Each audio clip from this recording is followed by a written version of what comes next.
Autonome d'Abidjan, une référence internationale. Cette émission vous est présentée par la SODEMI, la porte d'entrée du secteur minier ivoirien. Bonsoir à tous et bienvenue. Si vous nous rejoignez sur NCI, nous sommes dimanche soir et c'est l'heure de votre magazine qui passe en revue l'actualité de la semaine, NCI 360. Merci d'être toujours aussi nombreux à nous suivre. À la une ce soir, dans la première partie de cette émission, le recrutement des personnels de l'État lors des concours administratifs et les affectations des admis. Cette semaine, le processus a été mis en cause et a suscité une certaine polémique.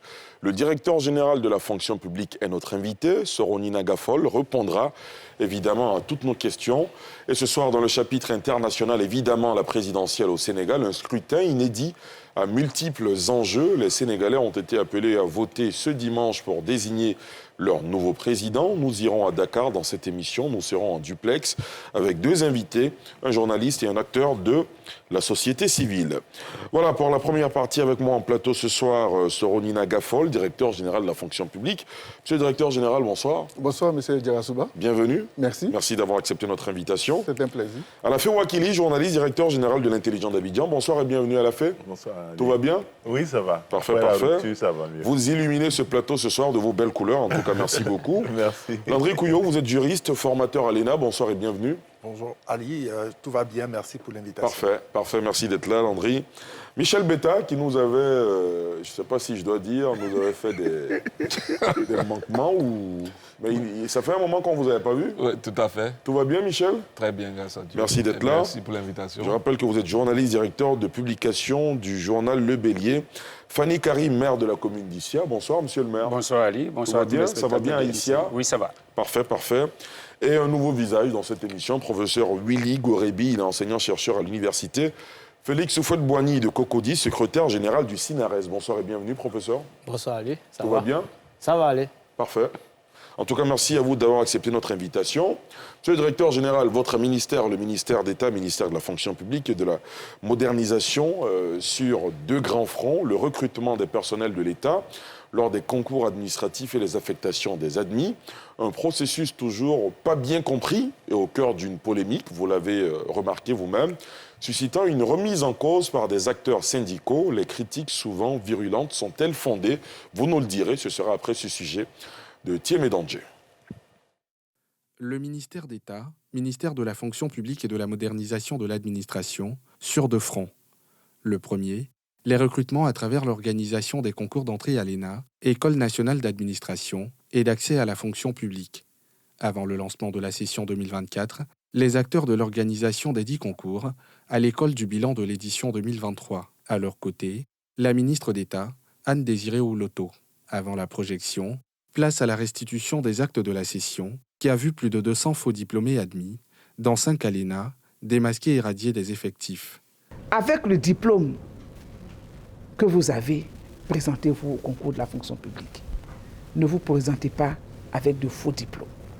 Aujourd'hui, le président de la République prône le retour d'une Côte d'Ivoire des valeurs, honnêteté, citoyenneté. L'Ivoirien doit se présenter au concours en utilisant ses vrais diplômes, des bons diplômes.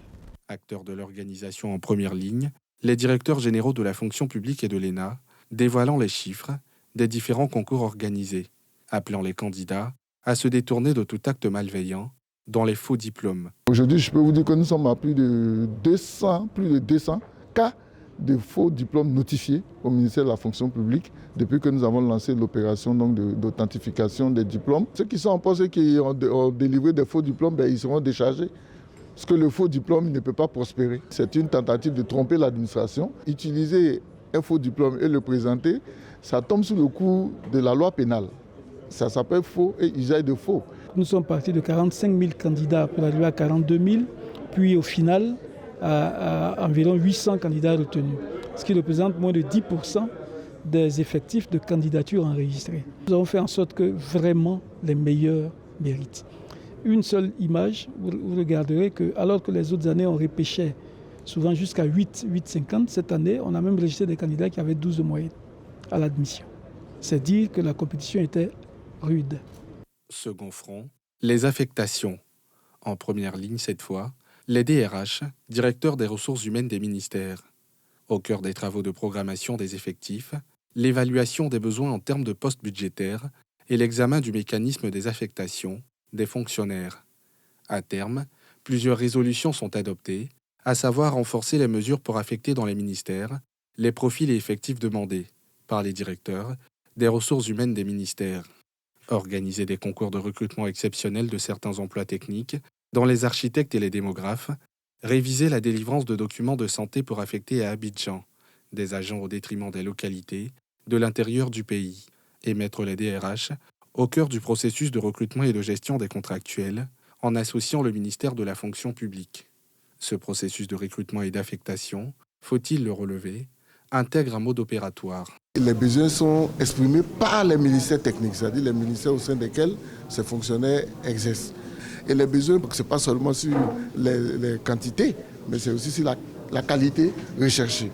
Et c'est au vu de ces données qui sont recueillies au cours de la conférence de programmation qu'il y a la conférence ministérielle, que Madame le ministre d'État aura avec son collègue en charge des finances et du budget, et pour faire les arbitrages en rapport évidemment avec les capacités financières de l'État, et qui va nous permettre donc d'avoir le cadrage des postes budgétaires pour l'année 2025. Ce processus, loin d'être compris de tous, fait couler beaucoup d'encre et de salive au point d'alimenter une polémique. Des critiques non fondées, sur fond de calomnie, selon le ministère de tutelle, appelant tout intéressé, n'ayant pas une parfaite lecture du travail scientifique fait, à saisir la fonction publique. Nous invitons les personnes qui se disent syndicalistes à se rapprocher du ministère de la fonction publique sur les questions de ressources humaines, à poser les questions et à obtenir les réponses avant de s'étaler sur les réseaux ou avant de s'étaler dans des conférences de presse. C'est un cri du cœur que nous lançons et nous invitons l'ensemble des personnes qui, d'une manière ou d'une autre, sont intéressées par la gestion des ressources humaines à faire preuve d'humilité, de compréhension scientifique des méthodes. École de planification triennale des effectifs, cette conférence de programmation des effectifs a permis de faire les prévisions de sortie de carrière de 9 249 fonctionnaires sur la période 2024-2027, dont 2 989 agents retraités en 2025.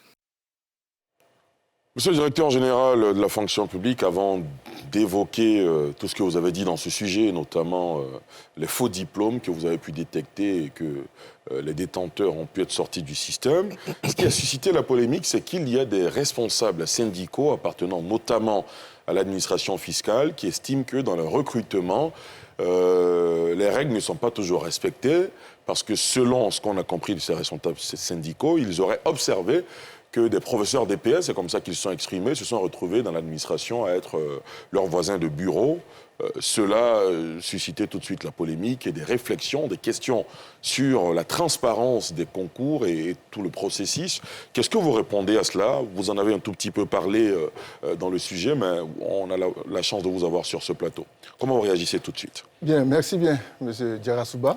Je voudrais, au nom de Mme le ministre d'État, ministre de la fonction publique et de la modernisation de l'administration, remercier NCI et l'équipe de production de NCI 360. Je vous en prie. Pour l'occasion que vous nous donnez de nous adresser à nos concitoyens dans leur ensemble et plus particulièrement aux fonctionnaires de Côte d'Ivoire sur des questions qui les intéressent, qui les préoccupent souvent, notamment les questions de recrutement, mais surtout les questions d'affectation dans des ministères. C'est cela. Comme vous l'avez dit, il y a une sortie malheureuse d'un syndicaliste d'une association de la Direction générale des impôts qui tendait à remettre en cause, je peux dire, le caractère scientifique de la démarche que nous suivons pour mettre à disposition les ressources humaines de l'État. Et en tant que fonctionnaire, en tant que d'abord citoyen, en tant que fonctionnaire ensuite, les propos tenus par ce syndicaliste sont gravissimes. Donc nous devions de réagir. Parce que dans ses propos, il a même traité la Côte d'Ivoire de pays pas sérieux. Et donc je devrais interpeller l'ensemble des fonctionnaires, au-delà de ces syndicalistes, pour leur dire qu'en tant que citoyens, nous ne pouvons pas nous livrer à la vindicte contre notre propre pays. Dire que la Côte d'Ivoire n'est pas un pays sérieux est grave pour un citoyen et encore plus grave lorsqu'on est fonctionnaire au service de l'État de Côte d'Ivoire. Et le syndicaliste a tenu ce propos, ce n'était pas déjà bien. Ensuite, il a présenté la situation comme étant une volonté manifeste de Mme le ministre d'État ministre de la fonction publique et de la modernisation de l'administration, c'est-à-dire Mme Anne Désiré Ouloto, de bâcler ou de fouler aux pieds les règles qui gouvernent le principe de mise à disposition du personnel à la Direction générale des impôts. Tout cela n'est qu'amalgame et affabulation. Il était bon qu'on le dise et qu'on interpelle les syndicalistes, et notamment ces syndicalistes, à revenir au cœur de leur métier, au cœur de leur rôle dans le dispositif qui est mis en place. Nous sommes, quand je dis nous, l'administration responsable de la gouvernance des secteurs, responsable des méthodes d'allocation, responsable des critères d'allocation. Il ne revient pas à un syndicaliste de se substituer à l'administration et essayer de discréditer le processus en clouant au pilori un groupe d'agents, notamment les professeurs d'EPS qui ont été stigmatisés dans sa prise de parole comme étant des personnes incapables d'assurer des tâches au ministère en charge du budget, plus précisément à la Direction générale des impôts. Cela est totalement une compréhension en décalage avec les règles de gestion des ressources humaines. Alors, si on vous suit, hein, peut-être qu'il a jeté l'opprobre effectivement sur la corporation des professeurs d'EPS, mais vous avez dit quelque chose tout à l'heure, c'est une démarche scientifique rigoureuse qui est mise en œuvre dans ces recrutements-là. Est-ce que vous pouvez nous expliquer ce qui fait que vous êtes convaincu qu'il ne peut pas avoir de tricherie ou de passe-droit dans l'organisation de ces recrutements? Merci. Alors, il faut tout de suite noter que la gestion des ressources humaines est une gestion co-partagée. Quand je dis co-partagée, elle engage le ministère en charge de la fonction publique, mais également l'ensemble des ministères utilisateurs des ressources humaines. Donc nous avons deux axes d'allocation des ressources humaines. Le premier axe, qui est l'axe initial de ceux qui sont admis à un concours, c'est ce que nous appelons les affectations dans les ministères. Le second axe, c'est l'axe de ce qu'on appelle les mises à disposition, qui concerne les fonctionnaires qui sont déjà en poste et qui veulent changer de ministère. Voici les deux axes d'affectation ou d'allocation des ressources humaines dans les ministères. Alors, quand on prend le premier axe, c'est-à-dire les affectations, comment on en arrive aux affectations? Cela ne commence pas au moment de l'affectation, ça commence depuis l'expression des besoins. Il faut bien comprendre que les concours que nous organisons sont la résultante d'une démarche qui commence par les besoins qui sont exprimés par les ministères, qui vous disent on a besoin de temps de chauffeurs, de temps de secrétaires, de temps d'administrateurs de services financiers, etc., etc. Et nous agrégeons ces données au cours de ce que nous appelons la conférence de programmation. C'est cela. Qui elle-même fait suite à une conférence interne à chaque ministère pour vraiment toucher du doigt les vrais besoins.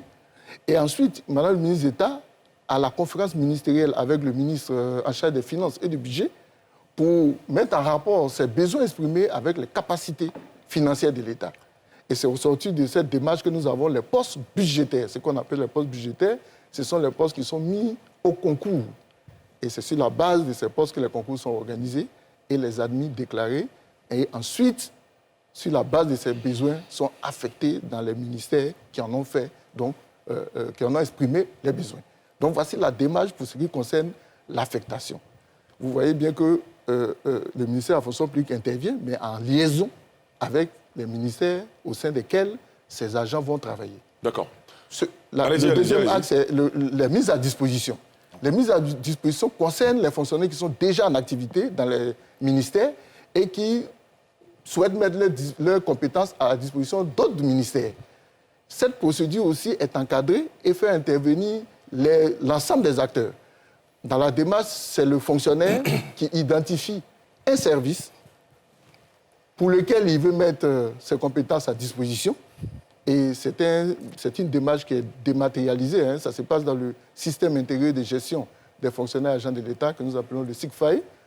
Et lorsqu'il fait la demande, le chef de service qui est sollicité doit réagir. Soit il accepte, soit il rejette. Donc quand il accepte dans le système, le directeur des ressources humaines de ce ministère-là a également la main pour apprécier la pertinence de cette demande par rapport au profil de l'agent qui a fait la demande. Donc c'est quand il a validé cette demande que le ministère d'origine, c'est-à-dire là où le fonctionnaire est en activité, est appelé à donner également son avis sur cette demande. Et s'il n'a pas les accords à chaque étape, la demande s'arrête. il faut qu'il ait des accords croisés, aussi bien dans le ministère où il est en activité que dans le ministère au sein duquel il veut travailler. Ce qu'on appelle dans le jargon les avis favorables. Favorable, c'est bien ça. Et ça va jusqu'au niveau du ministre du secteur concerné.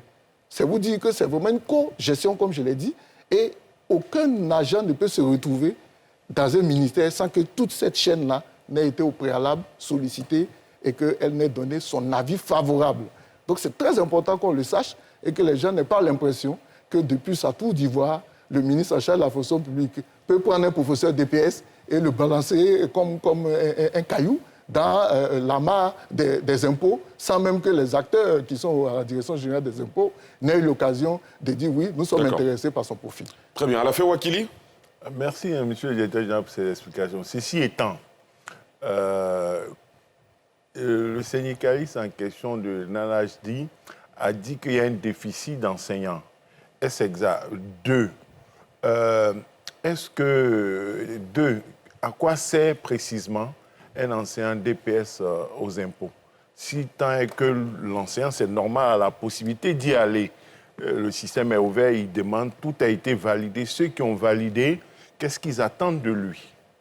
Bien, merci. Alors la question du déficit d'enseignants, ça c'est connu de tous. Il y a un déficit structurel qui existe, le ministère de l'Éducation nationale en parle régulièrement. C'est lié au fait que la carte scolaire de la Côte d'Ivoire est pleine expansion et que chaque fois, il faut recruter du personnel pour l'accompagner. Ça, c'est une réalité et le ministère de l'Éducation nationale fait les programmations pour tenir compte de cette évolution. D'accord que de ce point de vue, on peut estimer que trouver un enseignant hors du ministère de l'Éducation nationale paraîtrait une anomalie, si on peut dire comme ça. Mais nous avons fait le point. Cet effectif d'enseignants hors éducation nationale ne représente pas 1% des effectifs. C'est un fantasme que de parler des enseignants hors secteur comme étant la base du déficit des enseignants dans le secteur éducation-formation. Je l'ai dit, il y a un déficit, mais le déficit il est structurel. Il n'est pas conjoncturel, il n'est pas lié juste à la mise à disposition. Ce qui veut dire que même si ce 1% était réversé, le déficit existerait toujours. Oui, parce que ça fait 1500 personnes au total qui sont hors secteur éducation-formation. Le déficit aujourd'hui des enseignants est plus de 10 000. Donc ces 1500 personnes représentent-elles une exception ou les choses se font comme elles devraient se faire? C'est ce que j'ai dit. Elle procède de la procédure que j'ai décrite. Et tout à l'heure, la question... Donc il n'y a rien d'illégal? Rien d'illégal. Tout est transparent. En plus, comme je le dis, tout se fait avec tous les acteurs. Il n'y a pas de secret autour de la question. D'accord. Mais il y a une question que... Oui, allez-y. Qui disait, est-ce qu'un professeur DPS, qu'est-ce qu'il ferait aux impôts générale des impôts? J'ai dit, justement, le disant, c'est méconnaître les différences entre diplôme, qualification, compétences et puis emploi. C'est pour cela que vous êtes là, pour nous expliquer. Donc c'est malheureux. C'est pour ça que je dis dans l'élément qui est passé qu'il faut venir à la fonction publique pour avoir les informations avant de faire des déclarations. Parce que quand quelqu'un vient, et ce syndicaliste, je le signale, lui-même, il est entré à la fonction publique avec un diplôme de BTS communication d'entreprise. Ah oui, vous voyez. Donc si on était aussi dans... il s'est demandé qu'est-ce qu'un journaliste irait faire aux impôts. Mais merci. Voilà, c'est un peu ça. Mais pourtant, il y est. Alors, donc ça veut dire qu'au-delà des diplômes, il y a ce qu'on appelle... Le diplôme, c'est ce qui sanctionne notre cursus. Lorsque nous allons à l'école, nous sommes sanctionnés par un diplôme. Après, il y a l'emploi. La fonction publique est organisée en emploi. On entre à la fonction publique par le biais d'un emploi. Donc vous faites un concours pour entrer dans un emploi et les conditions d'accès à l'emploi sont fixées par les conditions du concours. Et lorsque vous faites le concours, vous êtes admis, et c'est le cas de notre syndicaliste. Il a fait le cycle moyen supérieur de l'ENA avec son diplôme de BTS communication d'entreprise et il allait faire une filière de fiscalité, impôt. Voilà, il a subi la formation, il est sorti et il est utilisé dans notre système comme fiscaliste. Le professeur DPS, ça c'est un emploi. Rien n'est dit, et parce que l'intéressé, le syndicaliste ne nous dit pas le professeur DPS en question, s'il a vu son profil, s'il a checké ses compétences et qu'il n'a pas fait de formation, qui nous permettent donc d'être efficaces à la direction générale des impôts, il ne le dit pas. Alors même que les questions de qualification peuvent résulter d'un processus de renforcement des capacités. Pour vous paraphraser, on peut être professeur d'EPS et avoir une maîtrise en économie qui nous qualifierait d'office pour postuler à entrer aux impôts c'est vraiment ce qui se passe. au ministère du Budget. C'est ce que vous dites. Et on a des professeurs d'EPS, des professeurs de philosophie, des professeurs en tout cas dans toutes les disciplines, mais qui ont des diplômes d'autres secteurs et qui peuvent, au vu de ces qualifications qu'ils ont, solliciter ces administrations pour mettre leurs compétences à disposition. Et comme je l'ai dit, si les administrations en question sont intéressées par le profil et valident la demande, il n'y a pas de raison qu'on ne les mette pas à disposition. D'accord. Très bien. Oui, monsieur le maire, Fanny. Oui, monsieur le directeur général, il est clair que partant d'une formation de base, l'agent donc qui passe un concours et qui subit donc d'autres formations le rend un peu plus apte à exercer une autre fonction dans le service qu'il accueille, ça c'est clair. Mais on ne peut que se rappeler que de plus en plus, je crois que les situations de rejet venant des différents ministères auxquels on envoie ces gens se multiplient parce que je crois que ça doit faire 1 ou 2 ans où nous avons eu dit que tout un ministère aurait ramené donc au niveau du ministère de la fonction publique les agents qui avaient été mis à sa disposition. Si je ne me trompe pas, ça doit avoir été le ministère de la... Transport. Voilà, le ministère des Transports aurait retourné donc aux ressources humaines, au ministère de la fonction publique, les agents, l'ensemble des agents qui avaient été mis à sa disposition. À cela, il faut ajouter que le désir d'aller dans une régie financière est devenu quasiment une obsession pour tous ceux qui, aujourd'hui, déménagent d'un ministère à un autre. En tout cas, personnellement, je ne sais pas pourquoi. Vous anticipez sur un point qu'on allait aborder plus tard. OK. Donc, allez-y, poursuivez. Voilà. Donc, c'est devenu comme ça et les uns et les autres sont prêts, même s'il faut sacrifier 1 ou 2 mois de salaire ou peut-être même 6 mois de salaire pour aller dans une régie financière, ça se multiplie de plus en plus et je pense que ça peut être une pression également sur votre système. Mais pourquoi on veut aller dans la régie financière? C'est à cause des primes trimestrielles, voilà. Il faut le dire. Peut-être faudra y... réaction, monsieur le directeur général. Merci beaucoup, monsieur Djarassoua. Merci, monsieur le maire. Oui, pour ce qui concerne tous les agents qui auraient été rejetés par le ministère des Transports, non, je ne pense pas. En tant que gestionnaire des ressources humaines, nous n'avons pas eu connaissance de cela. Mais il y a des cas de rejet, ça nous en convenons, et qui sont liés, ça c'est vraiment les problèmes de gestion que nous rencontrons, mais dont le fondement est lié aussi à la dynamique de la vie gouvernementale. Vous savez, lorsque nous faisons la conférence de programmation, nous la faisons sous l'empire d'un gouvernement, avec sa composition, et donc avec les besoins du moment liés à la composition de ce gouvernement.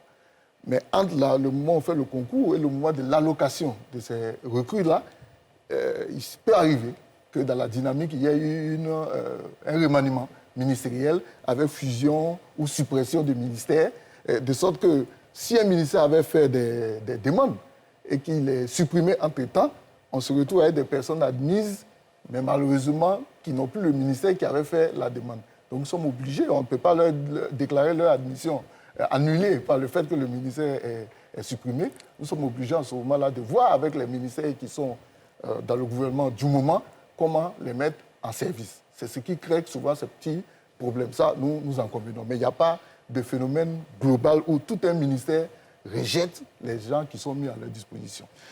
Alors, si la question des régies financières, oui, aujourd'hui, elle est devenue prégnante parce que tous les fonctionnaires estiment qu'ils doivent aller dans les régies financières. Moi, je le dis toujours, je n'ai pas de complexe à aborder la question.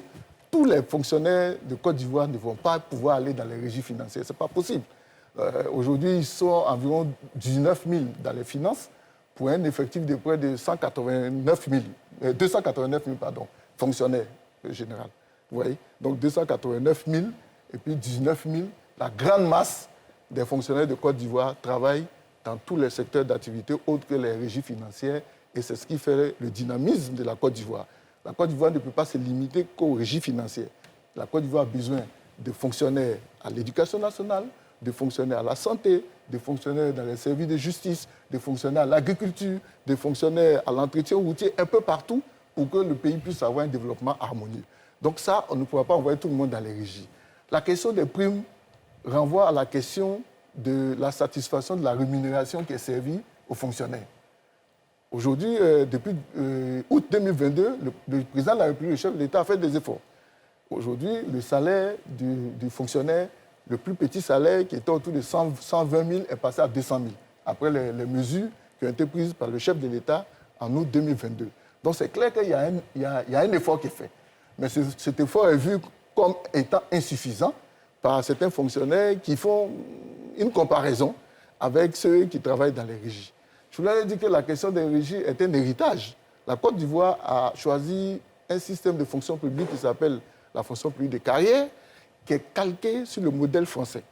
Et c'est le modèle français qui a pensé et implémenté ce système de primes pour encourager et mettre les agents qui sont dans ces régies à l'abri des tentations.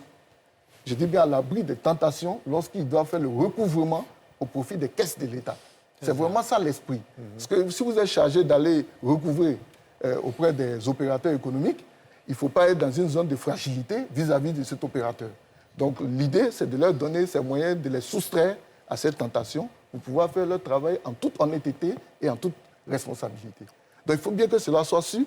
Tous les emplois de la fonction publique obtiennent, selon leur spécificité, des indemnités et des primes.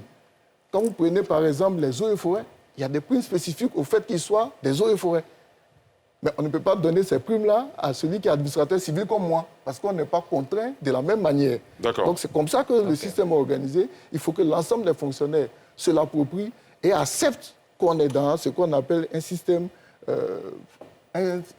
de carrière et surtout dans un mode statutaire et réglementaire. C'est-à-dire nos droits, nos obligations sont prévues par la loi. Et il nous appartient, lorsque nous voulons devenir fonctionnaires, de voir, lorsque nous faisons un concours de la fonction publique, à quoi nous allons servir et comment nous serons traités. Il ne faut pas attendre d'être admis et puis faire des réclamations des statuts, puisque le statut est prédéfini. Il est dans le statut général de la fonction publique, dont la nouvelle version vient d'être votée et promulguée en novembre 2023.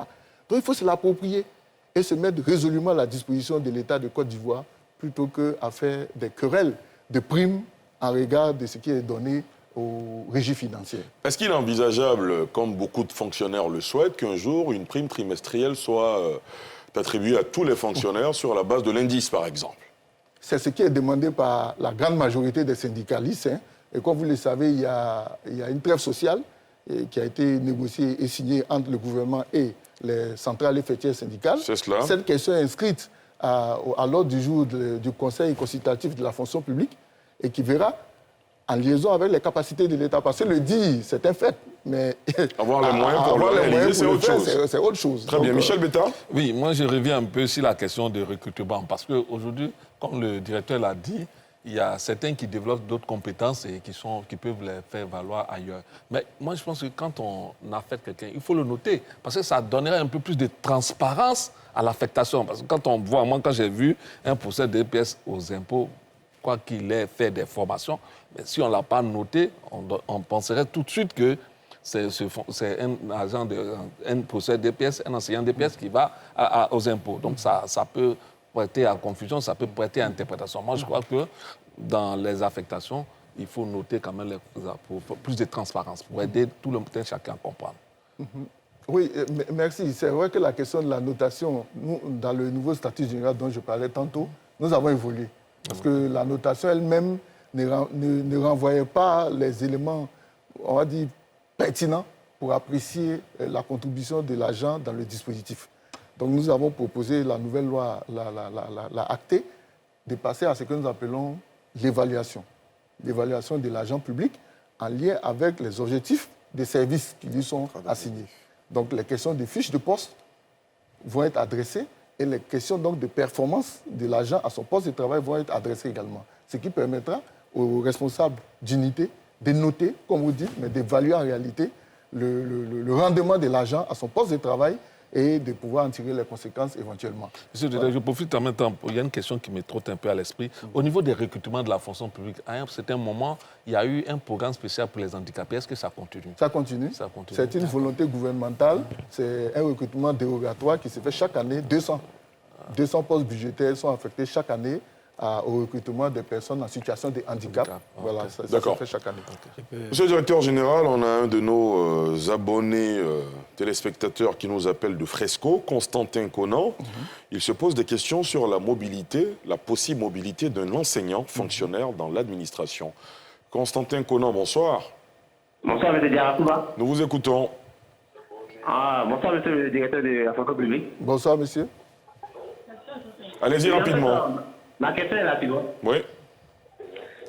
Un enseignant qui est... Et bonsoir, monsieur, vous m'entendez? On vous entend, allez-y, allez-y. Donc, je disais, un enseignant, je prends un enseignant qui est éducateur et qui a une compétence en tant que pro, avant d'être éducateur. Est-ce qu'il est possible de faire cette mobilité-là au ministère de l'Éducation nationale, au ministère des Finances, ou bien voilà? Toujours les finances. Parce qu'aujourd'hui, quand nous constatons, c'est que la mobilité est difficile pour le monde éducatif. D'accord, merci. Avec le niveau de partie de la fonction publique, c'est possible pour un enseignant de faire cette mobilité-là. Je pense que votre question... Avec les diplômes complémentaires qu'il aurait eu dans sa vie pratique. D'accord, je pense que votre question est très claire. Monsieur le directeur général. Oui, merci beaucoup aux téléspectateurs. Mais c'est une des évolutions du nouveau statut général. Hein. La question de la mobilité professionnelle a été révisitée. Donc, dans le statut de 92, c'est-à-dire l'ancien, les diplômes que le fonctionnaire pouvait avoir en cours de carrière n'entraînaient pas son reclassement ou sa promotion. C'était inscrit noir sur blanc dans la loi. Avec la nouvelle loi de 2023, il y a cette possibilité, sous condition évidemment, ce n'est pas automatique, de pouvoir changer d'emploi à considération donc, des diplômes qu'un fonctionnaire aurait eu en cours de carrière. Donc je voudrais rassurer le téléspectateur pour lui dire que oui, c'est possible, mais ce n'est pas seulement pour aller dans les régies. Voilà. Parce qu'il faut aussi que la mobilité, ce n'est pas seulement pour aller dans les régies. Ça peut être une mobilité pour aller dans d'autres administrations, en considération effectivement des formations. Et c'est une des raisons pour lesquelles la question de la formation continue a été mise au centre de la politique des ressources humaines par Madame le ministre d'État Désiré Loto, avec la définition d'une politique nationale et l'adoption d'un plan national de formation pour accompagner justement les fonctionnaires dans le développement de leurs compétences en cours de carrière. Très bien. Professeur Willy Gorebi. Bien, merci. Avant tout propos, je voudrais remercier la NCI. Je vous en prie. Surtout que vous avez reporté suffisamment notre conférence de presse. Et puis, après le 8e congrès, et puis aujourd'hui, nous sommes invités à ce débat. Je voudrais donc vous dire merci. Je vous en prie, allez-y. Le SINAS renaît depuis le 8e congrès. Nous étions là. Nous avons fait profil bas pour travailler. Et je crois que nous sommes ressortis plus forts après le 8e congrès. Nous voulons donc remercier tous ceux qui nous ont soutenus, à commencer par le ministère de l'Enseignement supérieur et nos camarades militants des autres syndicats qui ont travaillé, parce que c'est eux qui ont pris la relève. Nous les avons soutenus jusqu'à ce 8e congrès. Nous appelons donc l'ensemble à une unité d'action pour les problèmes essentiels pour le futur. Alors, pour revenir au sujet, je pense que moi, j'ai eu le temps de revisiter un peu les éléments de la fonction publique, comme le dit le directeur. À ce sujet-là, je pense que si c'est fait en fonction de ce qui existe, puisque la mobilité est permise, donc il n'y a pas grand-chose à dire. Je respecte tout de même ce qu'un syndicaliste dit, parce que c'est à son droit de dire ce qu'il pense. Mais en même temps, je dis qu'effectivement, souvent, ça pose problème. Vous voyez qu'on est revenu plusieurs fois sur les primes. C'est une fonction qui est devenue très attrayante parce que le revenu est subséquent et ça fait que d'autres pensent, font des comparaisons, ce qui est tout à fait humain. Voilà. Donc, le recrutement doit être de plus en plus mieux clarifié pour que les gens comprennent pourquoi tel type peut quitter tel endroit pour aller dans telle fonction. Ceci dit, il faut aussi faire en sorte que ça ne soit pas au détriment peut-être de ceux qui sont formés pour, mais toujours est-il que la mobilité est permise, on peut l'autoriser, on peut l'accepter. Nous avons aussi, c'est pareil partout, même à l'enseignement supérieur, vous savez aussi qu'il y a de gros problèmes de recrutement de docteurs. Nous sommes passés par plusieurs stades.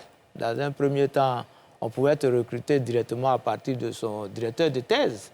Moi, par exemple, je n'ai pas eu besoin de faire un concours pour être recruté. Ensuite, il y a eu des commissions de recrutement internes aux universités. Maintenant, on est passé à une commission supranationale. Donc, ça fait beaucoup de grincement dedans parce que c'est des gens qui sont formés pour et qui attendent.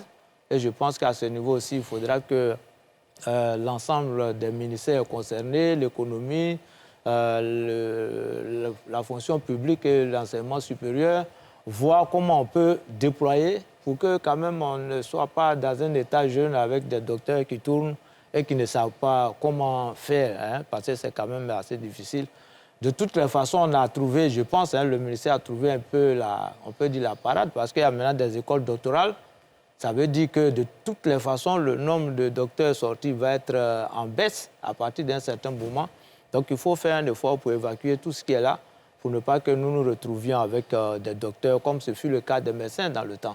C'est cela. Voilà. Donc, à part ça, monsieur le directeur, ce n'est pas tous les jours que nous sommes convaincus de ce qui est fait, parce que la rumeur est plus rapide que la réalité. Donc, faites en sorte que, ce qu'on peut dire, c'est de faire en sorte que on soit à l'aise avec toutes les affectations qui ont lieu. En ce qui concerne nous, les enseignants, nous pensons aussi qu'il y a des postes. S'il y a un poste d'encadrement, il y a des postes d'exécution. Donc, je pense que le ministère de la fonction publique sait ce qu'il fait plutôt. Très bien. André Couillon. Merci bien, Ali. Je crois que le débat, il est pertinent, il est opportun. Et il est l'opportunité qui nous est donnée de pouvoir faire savoir que depuis quelques années, au niveau de la gestion des ressources humaines de l'État, il y a de véritables engagements qui sont pris en vue de pouvoir mieux les traiter. Pourquoi je le dis? Parce que, vous savez, lorsque un État sérieux comme le nôtre décide de pouvoir employer du personnel, il y a ce qu'on appelle l'expression des besoins. Cette expression des besoins nécessite que dans chaque ministère, il y ait des personnes capables de dire qu'il nous manque 2 ou 3 personnes. Mais comment le faire? Comment évaluer cela? Il faut bien qu'il y ait des outils de gestion des ressources humaines.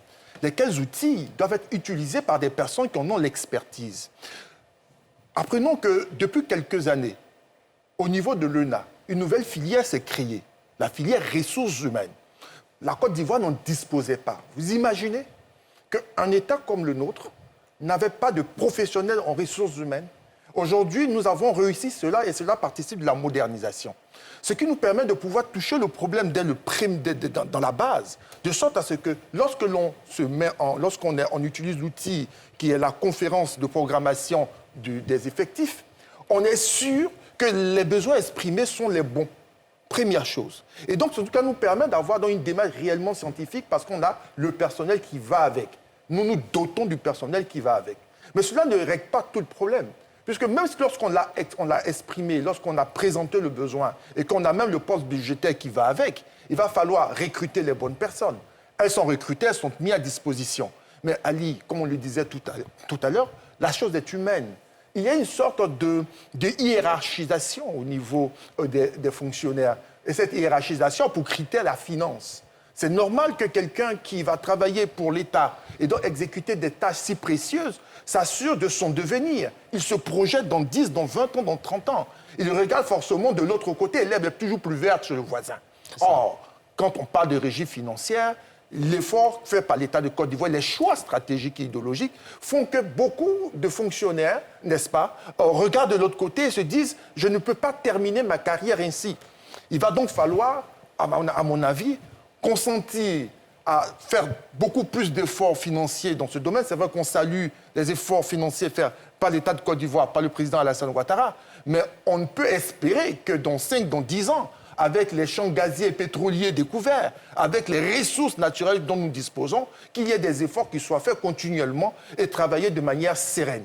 C'est vrai qu'il y a des grincements de dents, la vie, c'est de plus en plus cher, c'est compliqué, on a besoin d'avoir de meilleures ressources parce que celui qui travaille pour l'État, là, il a besoin de pouvoir refléter la grandeur de son État. C'est l'État de Côte d'Ivoire, donc, et on doit pouvoir savoir dans la manière d'être et qu'il n'a pas, il arrive à pouvoir faire le travail et qu'il est à l'image de cet État qui se veut être meilleur. Donc, nous pouvons que plaider dans ce sens-là, de sorte à ce que nous puissions encadrer cette immigration, à la limite, la limiter, de sorte à ce que tous les fonctionnaires, quel que soit le ministère, le secteur, la famille de métier dans laquelle ils se trouvent, puissent trouver son bonheur ou sa part de bonheur.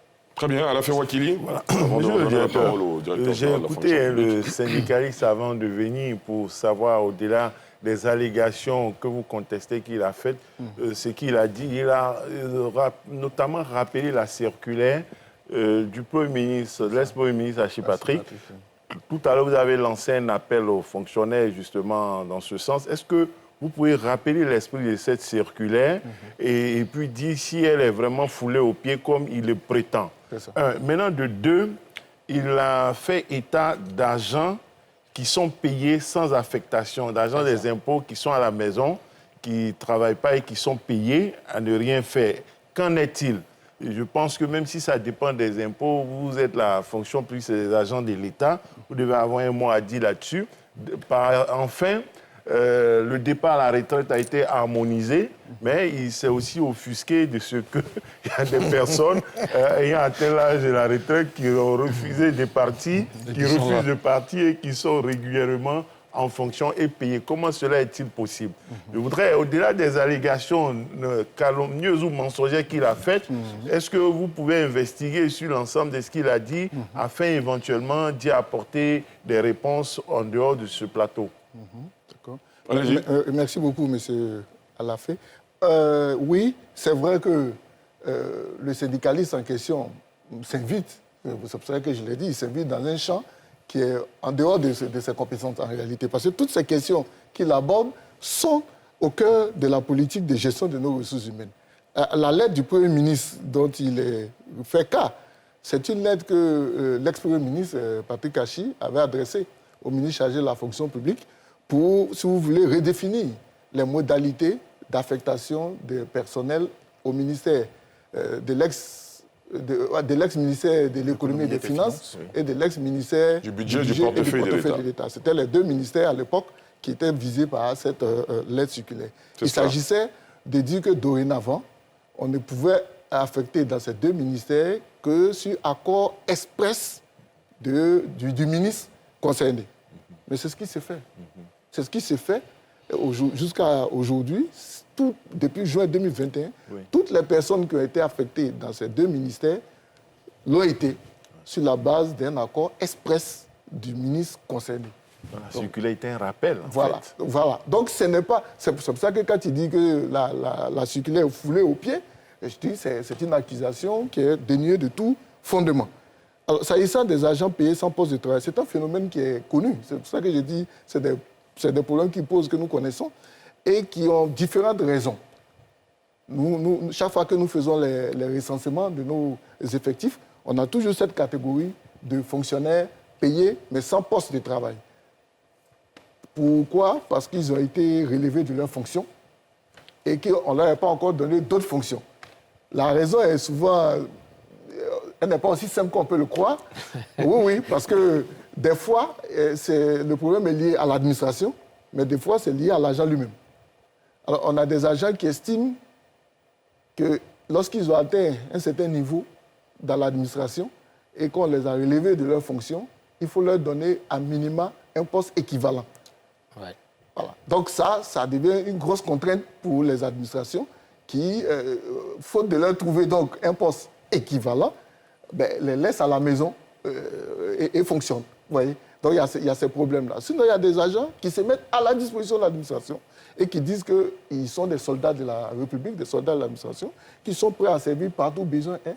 Et l'exemple le plus achevé, c'est le ministre Bamba Cheikh Daniel. Oui. Rempli d'humilité, qui, bien qu'il ait été ministre, aujourd'hui est DG de l'AFOR. Et il mène bien la baraque à l'AFOR. Donc c'est un appel aussi qu'on peut lancer à toutes ces personnalités qui atteignent des niveaux même de ministres, d'accepter de revenir se remettre à la disposition de l'État à des postes soit de directeurs généraux, de directeurs de cabinet ou de directeurs. Ou d'enseignants. Oui, non, lorsqu'ils sont enseignants du supérieur, on n'a pas de problème. C'est ça. Parce que même quand ils sont ministres, ils continuent d'assurer leur charge. Donc, à la fin de leur mission, ils retournent naturellement, je peux dire. Là où on a beaucoup plus de problèmes, c'est l'administration pure. Ceux qui sont vraiment de l'administration et qui souvent estiment que ils ont atteint un certain niveau de responsabilité. Qu'ils peuvent faire redescendre. Donc, c'est un appel aussi à l'humilité pour pouvoir régler ces problèmes qui ont été dénoncés et dont nous sommes conscients. D'accord. Et le troisième point, c'est la question des retraites. La question des retraites, également, comme je l'ai dit, si vous avez suivi l'actualité, en fin d'année 2023, c'est le président de la République, le chef de l'État, le président Alassane Ouattara, qui a monté lui-même au créneau, qui a fait une lettre circulaire pour intimer l'ordre à tous les présidents d'institutions. Et il a été suivi en cela par le Premier ministre de l'époque également, qui a fait la même lettre circulaire, mais adressée à tous les ministres, pour leur dire de décharger de toute fonction les personnes qui ont dépassé l'âge de départ à la retraite et qui n'ont pas un décret de maintien en activité. Pour ceux qui ne le savent pas, le président de la République a la possibilité de maintenir un haut cadre de l'administration en fonction, mais par le biais d'un décret qui dit clairement qu'il est maintenu de telle date à telle date. Donc, lorsque vous n'avez pas ce type de décret, à la date anniversaire de votre départ à la retraite, vous devez rendre le tablier et vous retirer pour permettre la nomination de nouvelles personnes. C'est cela. Et c'est ce qui a été fait et c'est ce qui est en train d'être fait. Et l'évaluation de cette mesure est conduite par la primature.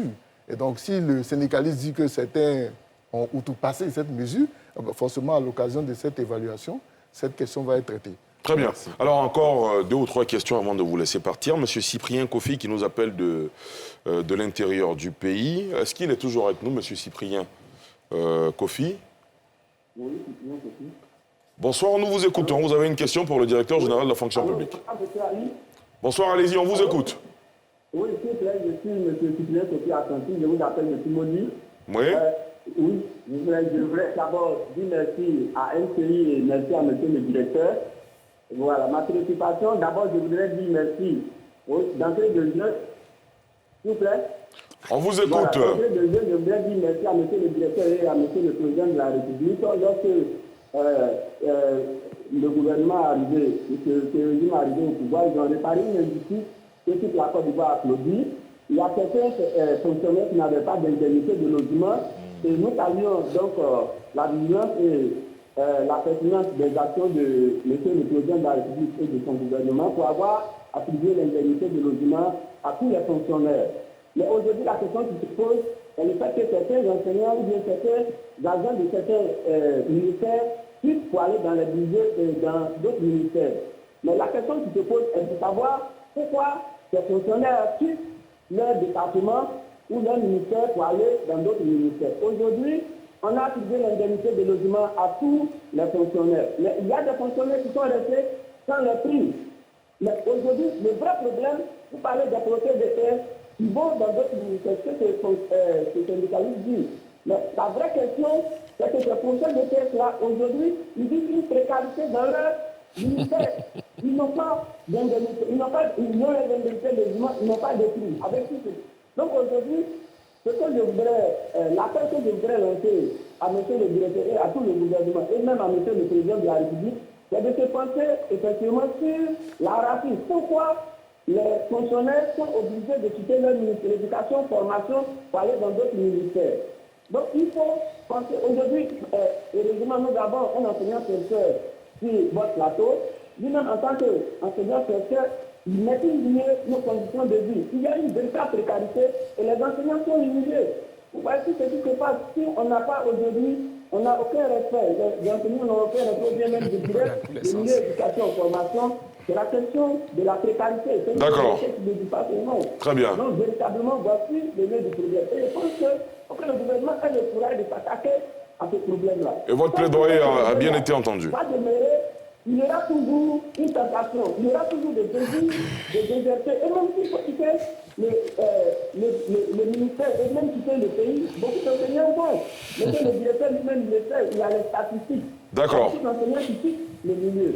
Donc, merci beaucoup. Un cri de cœur que nous lançons, pour qu'on pense à cette question-là, il faut améliorer les conditions de vie des enseignants, diminuer du secteur, établir une formation. D'accord, très bien. Monsieur Cyprien Kofi, est-ce que vous m'entendez?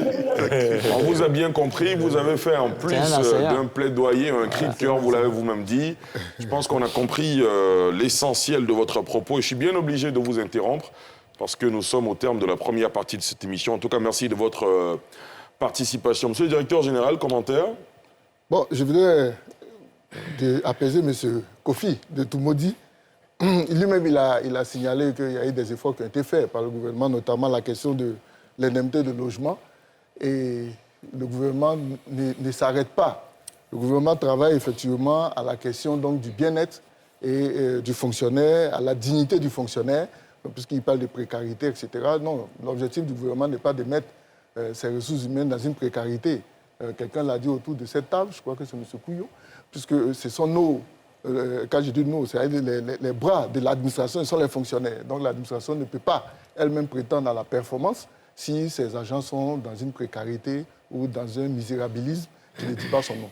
Donc le gouvernement y travaille et il est heureux de constater qu'aujourd'hui on était inscrit dans une stratégie de maîtrise de la masse salariale en raison donc des critères de convergence de l'UEMOA qui nous imposent un ratio de maximum 35% de la masse salariale sur les recettes fiscales propres. Et aujourd'hui, avec les capacités de mobilisation des ressources de notre État, on peut espérer avoir des tendances plus favorables qui permettraient au gouvernement d'adresser la question de la revalorisation salariale dans une certaine mesure. Donc ce n'est pas une question qui est close. Le gouvernement ne la botte pas en touche, ne décide pas de dire que les fonctionnaires doivent rester dans une précarité. Non, le gouvernement travaille à améliorer la condition des fonctionnaires et le ministère de la fonction publique jouera sa partition dans cette démarche-là. Soroni Nagafol, merci beaucoup d'être venu sur ce plateau. Il me semble qu'il y a moi, personnellement, j'ai une simple préoccupation. Voyez-vous, souvent on constate que dans les affectations, il y a des endroits où il y a beaucoup de fonctionnaires dans les différents services et il y a d'autres qui sont dépourvus. Oui. Voilà, on se demande bien, avec la rigueur que vous affichez là, dans les affectations, dans les recrutements, on se demande comment est-ce possible qu'on ne puisse pas faire de sorte que... Ça ressemble à une sorte de déséquilibre. Voilà, déséquilibre. C'est l'une des... Merci pour la question. C'est l'un des constats, on va dire, de la gestion structurelle de nos effectifs, lié à une, je ne dirais pas une grande appétence pour le district d'Abidjan.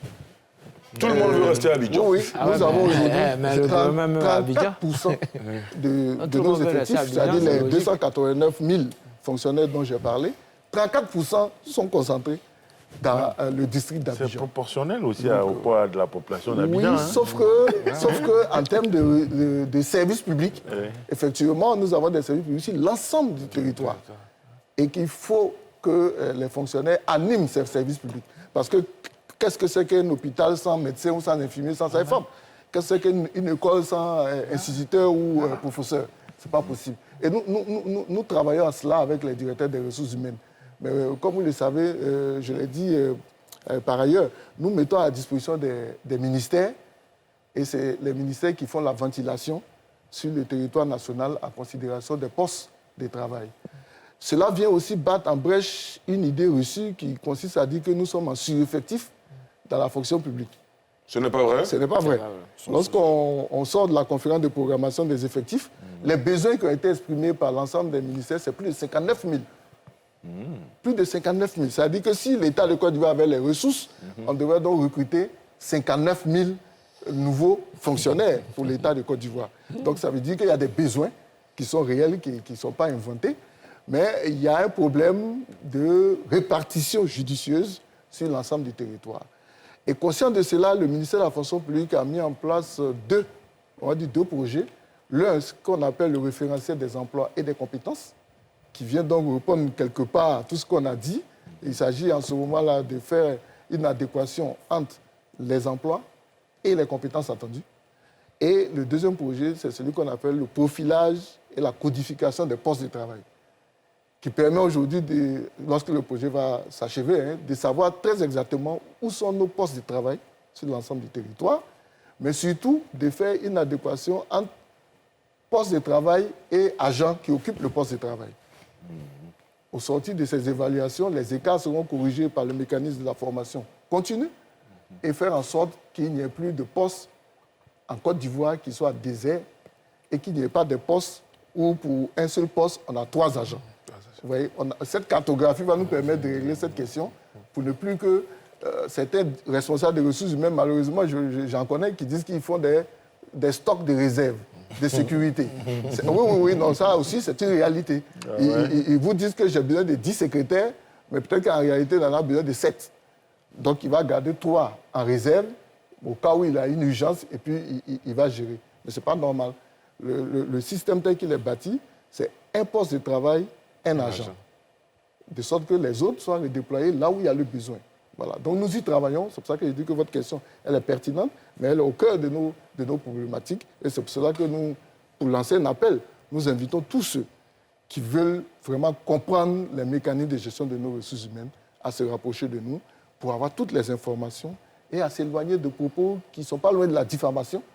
Et bon, moi, je sais que Mme la ministre d'État, elle est pleine de compréhension, elle est maternelle, elle est compréhensible, mais il ne faut pas la pousser à bout par des déclarations qui sont des injures pour sa personne, puisqu'elle est attaquée. On a essayé d'avoir le syndicaliste en question pour justement participer au débat. Malheureusement, on n'a pas pu. Oui. On essaiera de l'entendre un peu plus pour voir le fondement de ces déclarations. En tout cas, merci d'être venu ce soir pour éclairer la lanterne de nos téléspectateurs et internautes. Merci beaucoup, M. Soron Inangafol. Je rappelle que vous êtes le directeur général de la fonction publique. Merci beaucoup et on espère vous revoir très bientôt pour nous éclairer sur d'autres questions concernant la fonction publique de Côte d'Ivoire. Messieurs, dans un instant, nous allons parler de l'actualité internationale marquée par un scrutin historique et inédit chez nos voisins du Sénégal. Ce sera juste après cette courte pause. Port autonome d'Abidjan, une référence internationale. Cette émission vous est présentée par la SODEMI, la porte d'entrée du secteur minier ivoirien. Très heureux de vous retrouver pour la deuxième partie de ce NCI 360 et Augustin Couillot nous a rejoint. Augustin Couillot, bonsoir. Bonsoir. Cela faisait un moment? Oui. Tout va bien? Oui, ça va. Parfait. On est très heureux de vous retrouver ce soir. Merci, moi aussi. Je suis heureux de... Merci beaucoup. Et on va aborder à présent le chapitre international avec l'actualité au Sénégal. Vous le savez, les Sénégalais se sont déplacés en nombre aujourd'hui, 24 mars, pour élire leur 5e président, celui qui va succéder à Macky Sall après 3 années de remous et de crise politique. Le dépouillement semble avoir démarré juste après la fermeture des bureaux de vote, alors que 2 candidats, Amadou Ba du pouvoir et Bassirou Diomaye Faye de l'opposition, sont assurés d'une victoire au premier tour. Je vous propose de voir ces précisions de notre reporter Pierre Dipomelin et on en parle juste après. Quelques 7,3 millions d'électeurs appelés à choisir entre 17 candidats à la présidentielle sénégalaise. Dès 8 heures, de longues queues se sont formées devant les bureaux de vote, aussi bien au Sénégal qu'en dehors du pays, où la diaspora s'est mobilisée pour prendre part au scrutin. Les 17 candidats ont glissé leurs bulletins dans les urnes. Sonko Ousmane dit être convaincu d'une victoire de son candidat, Bassirou Diomaye Faye, au premier tour. Le candidat du parti au pouvoir, Amadou Ba, est lui aussi assuré de passer au premier tour. Le président sénégalais sortant Macky Sall, accompagné de son épouse, a mis en garde à l'issue de son vote contre les déclarations prématurées de victoire. Qu'il n'appartient ni à un candidat ni à un camp de proclamer une victoire ou des résultats. Ce soir, les bureaux de vote vont parler. Cela reflètera le choix des Sénégalais. Espérons que ce choix sera le meilleur pour le Sénégal. Et nous l'avons constaté, malgré les conditions spécifiques cette année, la campagne électorale s'est déroulée dans le calme et la sérénité. Et le vote depuis ce matin se passe très bien sur l'ensemble du territoire national et dans la diaspora. Le scrutin est suivi avec attention, le Sénégal étant considéré comme l'un des pays les plus stables d'une Afrique de l'Ouest, secouée par les putschs.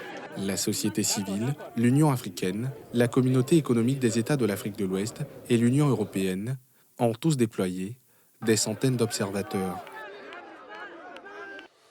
Alafé Wakili, première analyse de ce jour de vote au Sénégal, à la faveur de cette présidentielle qu'il est convenu de qualifier d'inédite en raison des enjeux récents et présents. Bon, la première réaction, de façon générale, puisque nous sommes sur le plateau depuis plus d'un, on n'a pas les tendances, les chiffres en attendant nos amis de Dakar qui nous en donnent, c'est de saluer le climat apaisé dans lequel le scrutin s'est déroulé. Il n'y a pas eu de dérapage de violence, il y a eu quelques tensions, il y a eu des rumeurs, des suspicions, il y a eu peut-être des retards dans quelques bureaux de vote. On a lu qu'il y a des bulletins qui collaient et qu'il y avait des risques, sans faire attention, de mettre 2 bulletins de la même personne dans une enveloppe et ça peut annuler le vote. Donc il y a eu ces petites choses-là et puis on constate quand même que le Sénégal n'est pas encore au bulletin unique. Nous, en Côte d'Ivoire, on a pensé que c'est une grande avancée démocratique. Mais au Sénégal, ils sont encore au bulletin par candidat et ça ne dérange personne. Donc aussi, la démocratie n'a peut-être pas un standard totalement universel sur ces aspects-là. Donc, c'est de se satisfaire de ce que les choses se soient jusqu'à maintenant bien déroulées. On attend les dépouillements, on attend les résultats, les tendances et surtout la responsabilité, la sérénité, la patience et la vigilance des uns et des autres pour des résultats définitifs au plus tard vendredi, selon la loi, et que les uns et les autres acceptent de ne pas jouer le rôle qui n'est pas le leur. C'est ce que je peux dire à première vue, en première réaction, en attendant de pouvoir interagir sur les chiffres et puis d'autres aspects. Bien sûr. Alors, au cours de cette semaine, il y a un élément qui a constitué un véritable rebondissement, le soutien du PDS, le parti de l'ex-président Abdoulaye Wade, qui a décidé de soutenir finalement le candidat de la coalition Diomaye Faye président. Augustin Couillot, comment vous avez analysé et perçu ce soutien de Maître Abdoulaye Wade, qui, disait-on, était plutôt proche d'un soutien à la coalition au pouvoir de Macky Sall? Je pense que le parti de Abdoulaye Wade a eu quelques difficultés à choisir dans la mesure où ce parti était quand même celui qui était à l'initiative des accusations portées contre le Conseil constitutionnel. Et à un certain moment, ce parti a pu croire que la remise en cause de la date initiale du vote allait remettre en selle le candidat Karim Wade qui avait été écarté par le Conseil constitutionnel. Donc, à partir de ce moment, certains cadres ont pu penser que c'est finalement Macky Sall était pratiquement leur allié dans cette aventure qui a tourné court. Et donc, il y a eu quelques problèmes de décision et finalement, voilà, ils se sont ralliés à l'opposition qui est leur famille naturelle, en tout cas à l'heure actuelle. Et bon, il n'y a pas beaucoup, c'est pas tout à fait surprenant, même s'il y a eu quand même des hésitations. C'était normal que le parti de Karim Wade, qui a quand même fait plusieurs années de prison, qui a été malmené par Macky Sall, se rallie à l'opposition. Même si, à la dernière minute, ils ont pu penser que Karim Wade aurait pu être un rapprochement. Voilà. Mais je pense que c'est tout à fait... Ce qui aurait été surprenant, c'est que le PDS appelle ouvertement à voter pour le candidat de Macky Sall.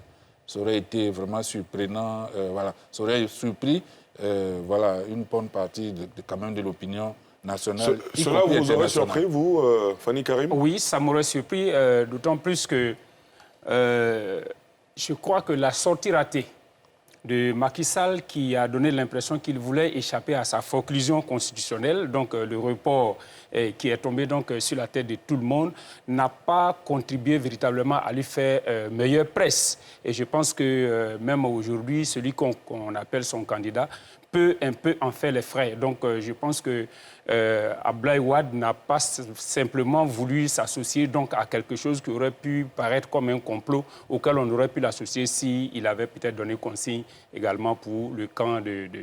Et peut-être aussi qu'entre adversaires d'il y a une certaine époque, parce qu'il faut le rappeler, le président Macky Sall et le président Abdoulaye Wade se sont affrontés à une élection présidentielle.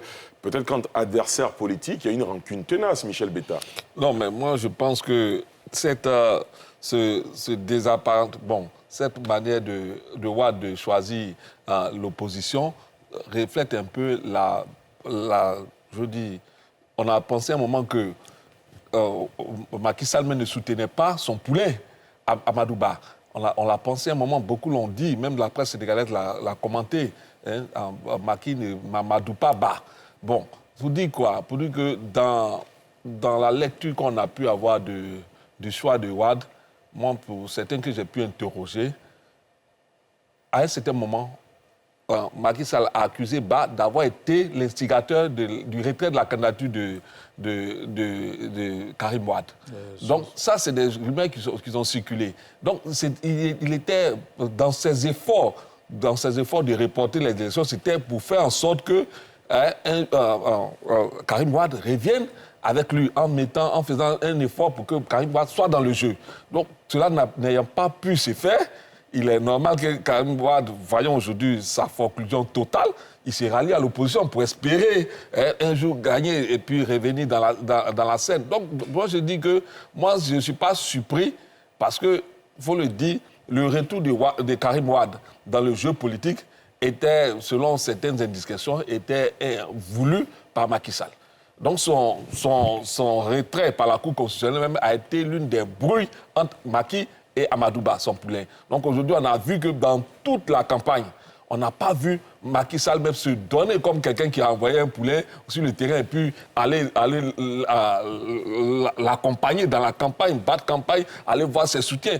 Et moi, je dis même, dans cette élection sénégalaise, un des points qui m'a surpris, c'est l'absence des guides religieux. D'habitude, au Sénégal, quand il y a une élection de cette envergure-là, les guides religieux prennent position pour tel ou tel camp, en dépit de certains... Peut-être l'absence médiatique. Médiatique des guides religieux, parce que c'est fréquent au Sénégal. On l'a vu, dès que les élections présidentielles s'annoncent, les guides religieux donnent des consignes de vote. Mais cette fois-ci, ils sont restés, pour la plupart, parce qu'en dehors de Baba Lamine Niasse, un des guides religieux qui a donné consigne pour Amadou Ba, la plupart sont restés neutres, sans pouvoir prendre parti réellement pour un camp ou pour un autre. Donc je pense qu'aujourd'hui, le choix de Karim de rejoindre l'opposition s'explique par son désamour et total aujourd'hui, même on peut dire total, avec le camp Macky. Professeur Gorebi? Bon, enfin, moi je me suis plutôt intéressé à l'avant-élection. Allez-y, oui. Oui, parce que bon, c'est le champion un peu, on peut dire, le Sénégal fait partie des champions de l'alternance. Et les frémissements qu'on a vus là, on avait quand même peur de voir le Sénégal aller dans un autre sens que celui qu'on connaissait pour le Sénégal. Bon, je suis heureux, et ce n'est pas ce que les Sénégalais eux-mêmes en pensent, mais je suis heureux qu'ils soient à ces élections-là aujourd'hui. J'espère que ça va se terminer bien, que le meilleur gagne pour que l'école continue sa route. Toujours un clin d'œil à l'école. Oui, mais parce qu'en fait... Non, parce qu'en fait, c'est l'école en tout, parce qu'on apprend beaucoup de ce que les autres font. En matière d'élection, on peut dire qu'on peut apprendre du Sénégal. Avec tout ce qu'on voit, on peut apprendre peut-être du Nigeria un peu, on peut apprendre aujourd'hui un peu du Libéria. Il faut qu'un jour, nous tous, on apprenne et quand on apprend, on devient grand. Très bien. Landry? Merci bien, Ali. Au regard des images qui nous sont projetées, de voir un peuple sénégalais s'engager à participer aux opérations de vote, cela est un soulagement pour beaucoup d'Africains.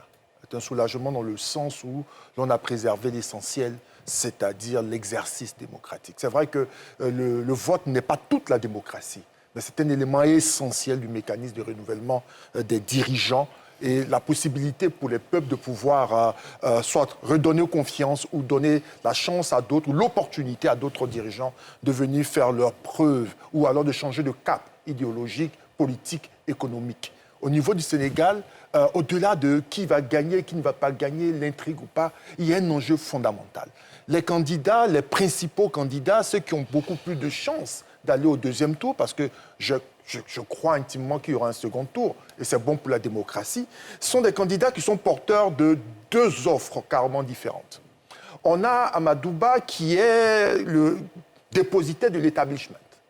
Une république sénégalaise classique, une gouvernance traditionnelle, le maintien des relations internationales et des partenariats qu'il va falloir nécessairement connaître des mesures de redressement, corriger certaines choses. Mais sans grand bouleversement. Sans grand bouleversement. Et puis, il y a une autre offre audacieuse, portée par des personnes relativement jeunes, et qui viennent donner un coup de massue.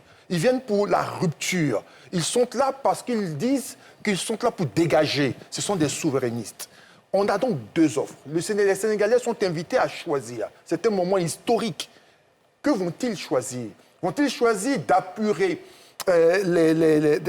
les passifs économiques, politiques, sociaux qu'ont cristallisé ou matérialisé, symbolisé la gouvernance de Macky Sall? Ou vont-ils donner quitus, certainement en réaménageant ou corrigeant certaines choses, mais de dire on continue, on va s'engager dans le développement économique et infrastructurel tout en corrigeant certaines choses? C'est le gros enjeu. Et ça a un impact sur la communauté internationale et sous-régionale, dans le sens où le candidat de Sonko, parce que c'est ça doublure en réalité, porte l'idéologie de son meneur, de son patron, qui est de sortie du franc CFA. À la limite, quand on lit cette offre-là, elle est beaucoup plus proche des pays de l'AES. Donc, c'est de ça qu'il est question aujourd'hui. Alors que de l'autre côté, on maintient le système CEDEAO et on ne va pas convoquer les différents partenariats internationaux qui poseraient problème. Donc, aujourd'hui, on a deux écoles, deux offres qui sont offertes aux Sénégalais et ce sont eux qui choisiront en toute liberté, en toute souveraineté et en toute lucidité. Il faut espérer que le choix des Sénégalais soit ce choix-là qui ressorte des urnes et que ce soit ce choix-là qui soit porté par une gouvernance qui va agir avec toute responsabilité. En tout cas, pour l'instant, on n'a pas de raison d'en douter. Alafé Ouakili. Voilà, justement, il a parlé de l'AES, justement. J'avais voulu demander la parole pour intervenir sur plusieurs points de cet aspect, pour dire que ce qui s'est passé ailleurs, grâce au coup d'État, va-t-il se réaliser au Sénégal de façon démocratique? Et est-ce que ça va être ainsi la tendance dans tous les pays, cette forme de rupture ou cet appel d'air à la souveraineté, est-il la quête de la majorité ou des majorités, des nouvelles majorités en Afrique? Comme lorsque les gens parlent des sentiments anti-français, que les gens ont tendance à faire percevoir comme une tendance majoritaire en Afrique, est-ce que le Sénégal va faire ce saut-là pour qu'on ait l'impression que dans la plupart des élections à venir en Afrique, il en sera ainsi? Pour revenir sur le choix du PDS, on n'a pas encore les résultats, mais on va voir quel va être l'impact. Mais il faut noter qu'il y a quand même des dissensions et que tout le monde n'était pas d'accord. Je veux aussi faire savoir qu'au Sénégal, malgré les mécontentements des uns et des autres, on a vu depuis quelques années, depuis plusieurs années, qu'il n'y a pas de tendance au boycott. Vous voyez, Sonko en a donné l'exemple. Il a trouvé un candidat de substitution, une doublure. Ils avaient même jusqu'à plan X, jusqu'au 26, ou bien dans les 17, 18, peut-être ils en avaient 5. Donc même si Bassirou n'était pas pris, il y avait un autre, il y en avait. Bon, contrairement au PDS qui, lui, n'a pas eu de plan B par rapport à Karim. Donc c'est pour dire qu'il faut aussi noter cet aspect-là. Même lors des législatives en 2022, lorsque les candidats titulaires n'avaient pas été retenus, dont Sonko, qui n'est pas député aujourd'hui, il n'y a pas eu de boycott et ils sont partis aux élections. Donc il y a cette culture de participation à l'élection, du refus du boycott, qui d'ailleurs a été bénéfique à l'époque à Macky Sall, il y a 12 ans, qu'il faut noter par rapport à certaines tendances qui vont dire d'emblée non, le vote est verrouillé, il fait ceci, il fait cela, on n'y va pas. Donc, ils ont eu confiance en cette capacité du peuple, en cette capacité des populations à choisir, à se déterminer, et puis aussi au système électoral. Même s'il y a des allégations, il y a quelques suspicions de fraude, donc je pense qu'il est important de noter cette confiance, cette adhésion-là à l'idée du vote, à l'idée du suffrage. Pourquoi j'ai l'impression qu'il y a une sorte de message subliminal pour la classe politique ivoirienne? C'est normal, hein? C'est normal. Alors, monsieur, je donne la parole tout à l'heure, à l'instar de leurs compatriotes, les Sénégalais vivants à Abidjan, en Côte d'Ivoire, étaient aux urnes aujourd'hui, évidemment, pour justement voter leurs candidats dans l'ensemble des bureaux de vote ouverts dans la capitale économique ivoirienne. Les électeurs ont accompli leur devoir civique dans le calme, comme l'ont constaté nos reporters Thiemé Dandje et Eric Kimon. Dimanche 24 mars 2024, jour de vote de la diaspora sénégalaise, inscrite à Abidjan, capitale économique de la Côte d'Ivoire. En début d'après-midi, ces électeurs pressent le pas aux portes du consulat. Ils ne pourront pas y exercer leur droit de vote. Ils devront plutôt se rendre à l'école à Mondabi du Plateau, où ils ont été basculés pour éviter tout engorgement. On est venu voter, mais on nous a dit qu'on doit voter au plateau. Donc forcément, on va aller au plateau. Cet électeur ne connaît pas ce sort. Une fois à l'intérieur, il s'acquitte des différentes formalités. À terme, il glisse son bulletin dans l'urne, où seulement 4 représentants de candidats en lice veillent au grain. Depuis le début, ça se passe dans le calme. On a fait la campagne. Depuis le début, ça se passe dans le calme. Et on est là, on attend les résultats d'ici ce soir. On verra ce que ça va donner. Même acte pour cet autre votant heureux, du calme qui prévaut dans ce bureau de vote, où avant 15 heures, plus de 80% d'inscrits étaient passés aux urnes. Je suis venu voter calmement. Ça m'a pris à peu près 5 minutes pour accomplir mon devoir citoyen. Et ça se passe très très bien, dans le calme et la sérénité. Il faut voter dans la paix et choisir le candidat et que le meilleur gagne. Inch'Allah, tout va très bien se passer. Les Sénégalais savent se dépasser et puis je pense que l'élection va bien se passer et les résultats, le scrutin, il me semble-t-il, est très bien organisé et ça va très bien se passer. 124 inscrits depuis 8 heures, nous sommes là. Et jusque-là, tout se passe bien. Nous sommes tous des Sénégalais. Voilà, quel que soit le résultat, il sera le président, celui qui sera élu sera le président de tous les Sénégalais. Voilà, prenons ça de manière fair play. Cap sur l'EPP Pont, autre lieu de vote, pris d'assaut par des retardataires, ayant préféré s'y rendre l'après-midi. Là encore, aucun incident enregistré à la satisfaction du président, du bureau de vote 2, qui salue la maturité démocratique des votants de la diaspora en Côte d'Ivoire. Ils ont fait leur rang, ils ont voté calmement. Il n'y a pas de problème. Dans notre pays, actuellement, on a 76 inscrits. Tous les 76 sont votés.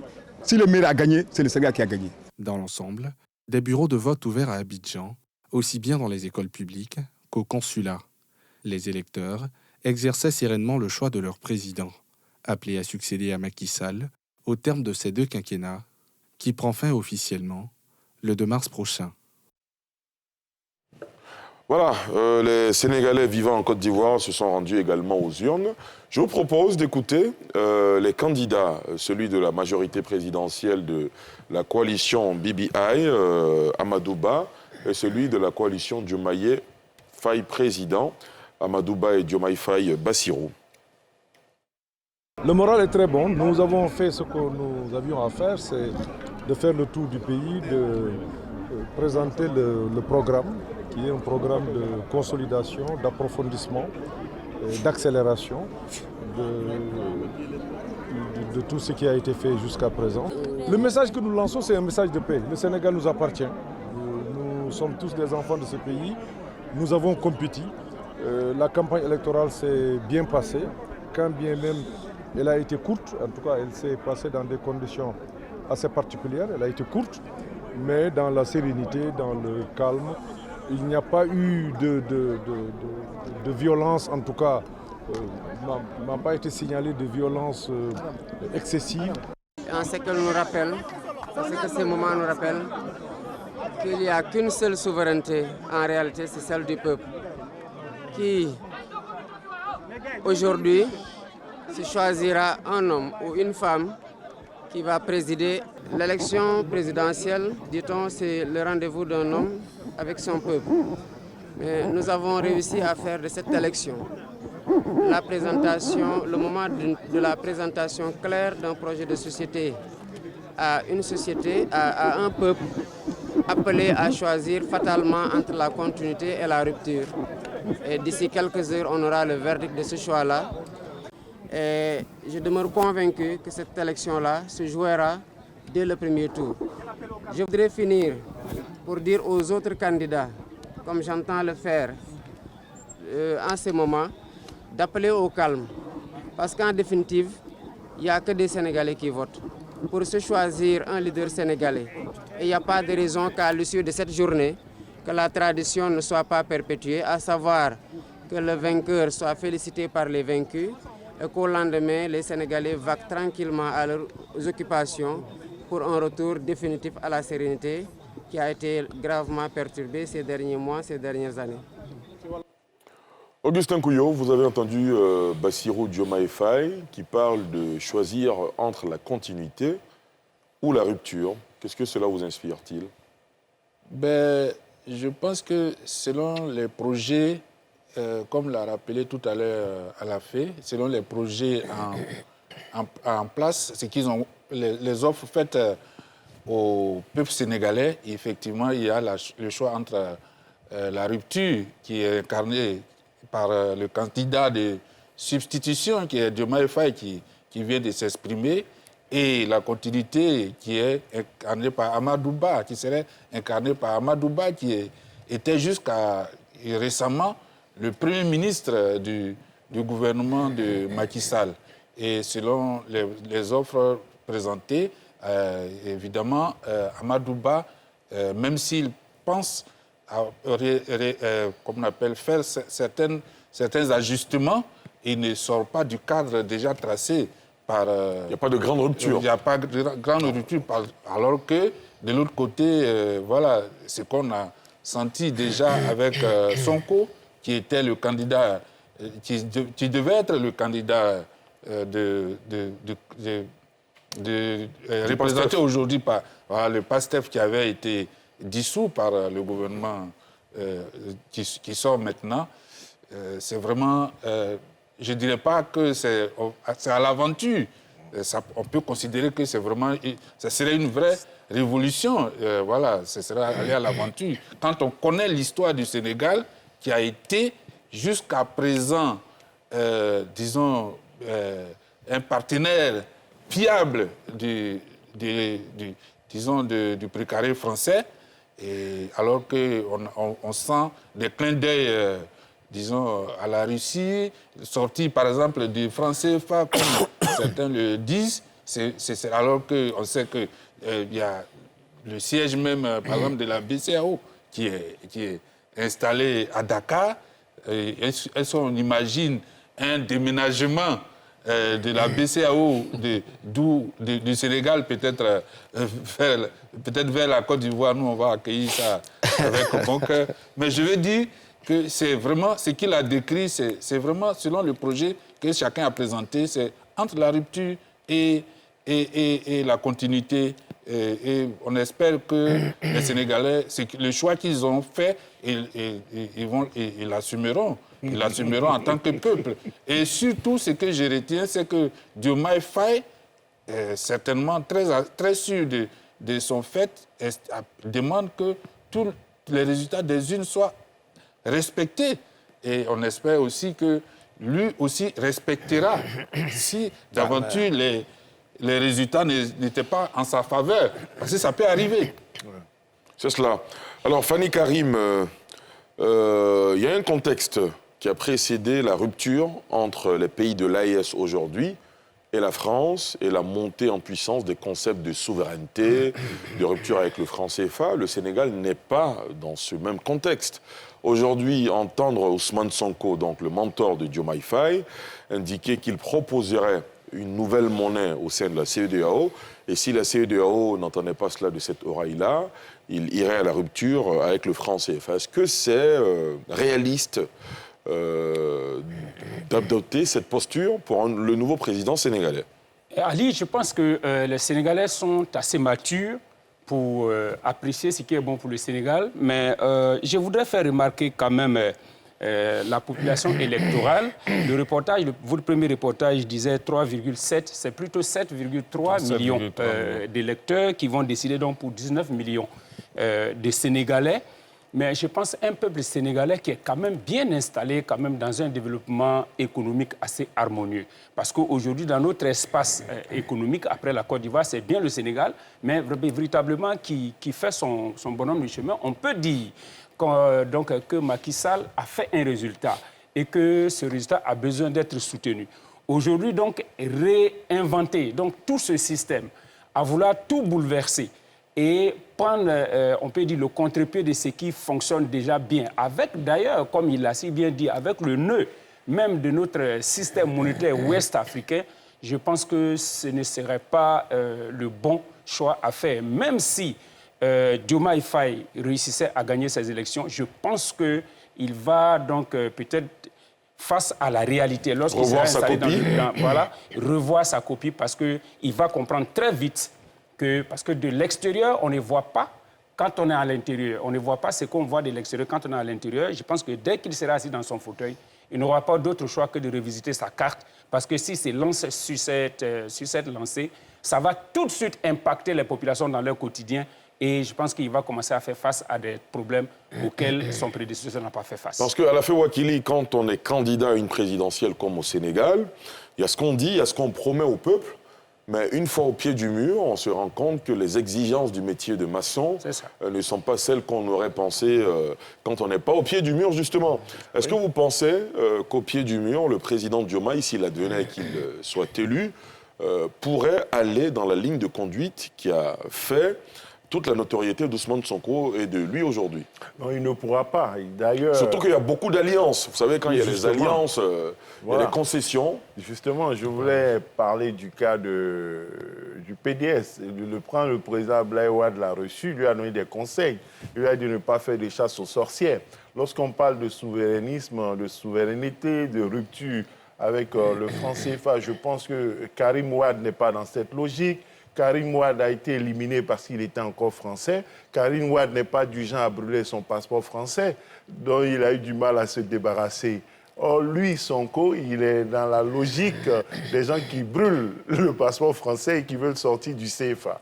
Et bon, de toutes les façons, la CEDEAO aussi est en train de penser à l'éco. Donc, il pourrait se retrouver là-dedans. Mais je dis que lorsque l'on est anti-système et que l'on prend le bras tendu du PDS, ça veut dire qu'il y a eu quand même déjà des concessions et il fera face à la réalité avec de plus en plus de concessions s'il est élu à partir de cette victoire-là. Très bien. Sékou Diémé nous a rejoint. Sékou Diémé qui est en ce moment à Dakar. Il est journaliste et rédacteur en chef de 7TV. Sékou Diémé, bonsoir.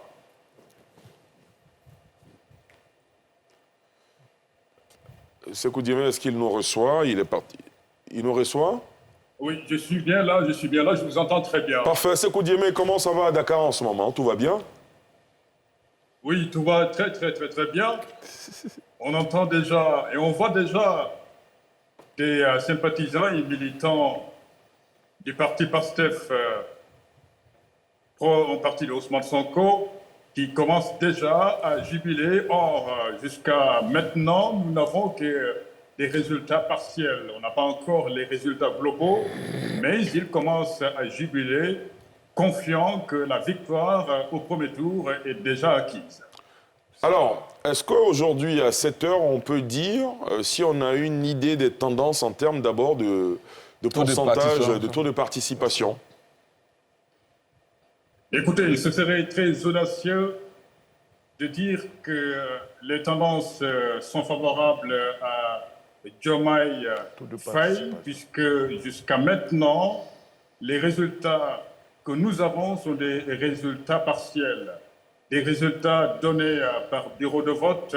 On n'a pas encore des résultats centraux, des résultats globaux, donc on ne peut dire que pour l'instant, les résultats ne sont pas... En tout cas, ils sont coude à coude et on attend demain pour avoir une idée précise de la situation et cela nous permettra de savoir si Diomaye a gagné ou ils iront au second tour, mais les militants du parti PASTEF pensent déjà, ils croient déjà qu'ils ont acquis la victoire. Et ils commencent à jubiler, je l'ai dit, il y a un instant. D'accord, deux éléments.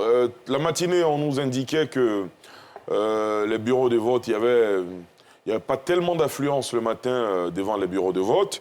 Et deuxièmement, ce soir, est-ce qu'il y a eu ou pas des incidents qui pourraient entacher la régularité de ce scrutin? Oui, effectivement, on a signalé quelques incidents, pas majeurs, hein, pas des incidents très graves, quelques petits affrontements entre militants de Ousmane Sonko, militants de Bassirou Diomaye Faye et des militants du parti au pouvoir, notamment à Saint-Louis. On a signalé des incidents pas majeurs. Et heureusement, la société civile qui avait ses observateurs au niveau des centres de vote a effectivement reconnu qu'il y avait des incidents, mais qui n'ont pas été très graves. Et globalement, disons que le vote s'est passé dans le calme, dans la sérénité. Et comme vous le dites, c'est une élection présidentielle inédite.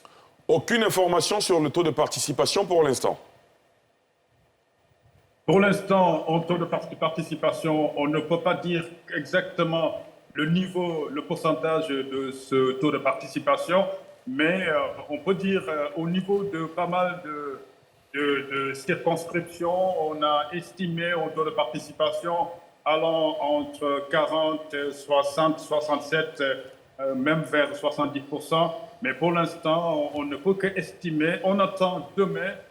Peut-être qu'on aura un taux de pourcentage qui sera plus ou moins exact. Mais pour l'instant, ce ne sont que des estimations qu'on ne peut, en tout cas, prendre avec des pincettes. D'accord. En tout cas, merci beaucoup, Sékou Diémé. À moins que quelques invités sur le plateau veuillent poser une question à Sékou. Ce n'est pas le cas. Sékou, merci beaucoup. On vous appellera demain pour avoir les tendances et comment évolue ce scrutin. Merci d'avoir été notre invité. Merci à vous aussi. Merci beaucoup. Oui, Landré. Allez, je voudrais, à la suite de la fée, dire que pour conquérir le pouvoir d'État, il faut une formule politique, un discours qui s'entend, qui est celui du moment. On peut y croire ou pas, sauf que les jeunesses africaines entendent un certain discours qui est celui de la reconquête de la souveraineté économique, politique, culturelle des pays africains. C'est une réalité. Ils entendent mieux cela. Et Sonko réussit politiquement. Je disais tout à l'heure, mon voisin, quelle que soit l'issue du scrutin, le véritable gagnant, c'est Ousmane Sonko. Il a réussi politiquement parlant en moins de 10 ans à devenir l'acteur principal de la politique sénégalaise. En ce sens où il pousse Macky Sall à ne pas être candidat, parce qu'il le pousse à cela. La seconde chose, c'est que le débat politique, les sujets, c'est lui, Sonko, qui les introduit, au point où les autres candidats construisent leur programme, leur offre politique par rapport à ça. La question de la monnaie, la question de la réactualisation des partenariats internationaux, c'est encore lui qui le fait. Certes, si son candidat, parce que imaginez-vous un candidat de substitution qui est en passe de devenir président de la République du Sénégal, parce que par derrière, il y a quelqu'un qui s'appelle Ousmane Sonko. Et ça, c'est important à le souligner. Ce qui est important aussi à dire, c'est que, supposons que Diomaye Faye soit élu. Il y a une réalité, et cette réalité a été décrite par le co-débatteur ici. C'est que dans la mécanique de la conquête du pouvoir, il a fallu avoir le soutien d'autres personnes qui va venir diluer, atténuer cette offre-là. Il peut donc avoir à décevoir ces personnes qui auraient cru en une rupture forte et définitive, mais la réalité de la gouvernance va certainement emmener l'individu à pouvoir revoir sa copie. Surtout que c'est lui et que ce n'est pas Sonko. Parce que je ne dirais pas autant si on avait Ousmane Sonko qui était candidat. Ousmane Sonko, c'est quelqu'un de téméraire qui serait allé certainement prendre des mesures fortes en termes de réforme, de sorte à pouvoir faire basculer le Sénégal dans un nouvel ordre politique. Vous pensez que dans la prise de décision, Ousmane Sonko sera loin? Je ne dis pas qu'il sera loin, mais je dis qu'il y a une certitude en politique. En cas de leur victoire? Il y a une certitude en politique, et le professeur Dion disait cela la semaine dernière. Quiconque accède au pouvoir a un besoin d'affirmation, a un besoin de sortie de l'ombre de son mentor. Celui que vous voyez là, qui paraît être juvénile et naïf, va certainement dire qui il est. Il va se représenter en tant que président de la République. Il va certainement vouloir sortir de l'ombre d'Ousmane Sonko et s'en affranchir. On risque bien sûr d'avoir quelques frictions entre eux dans la démarche idéologique, parce que Sonko, restant à la tête du parti, va vouloir garder la vision idéologique, lorsque l'autre va lui opposer la démarche de gouvernance qui nécessite de la modération et un certain équilibre. Et il ne faut pas oublier que la présence des Wade à ses côtés pour l'aider à la gouvernance est forcément négociée. Ils vont vouloir obtenir quelque chose en contrepartie de quelque chose. Mais une chose est sûre, c'est que le Sénégal devra aujourd'hui nous prouver le choix qu'il va faire. Et le choix du Sénégal va être très important pour le sort de la zone ouest africaine et des pays qui bientôt entreront en phase électorale. Très bien. Professeur Gorebi, oui. Ousmane Sonko, qui est la principale figure de l'opposition, en raison de cette déboire judiciaire, finit par choisir Bassirou Diomaye Faye. Aujourd'hui, s'il advient que leur coalition remporte cette élection présidentielle, c'est clairement Diomaye Faye qui sera officiellement le président de la République. Bien sûr. Comment vous entrevoyez leur cohabitation au sommet de l'État?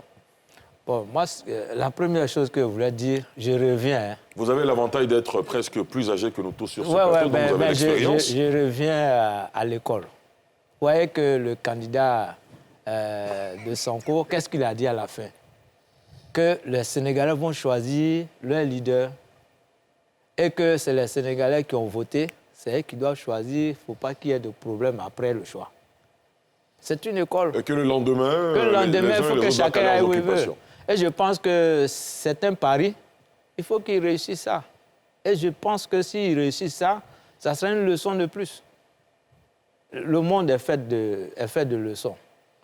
Celui qui ne veut pas apprendre des autres, enfin, il a qu'à...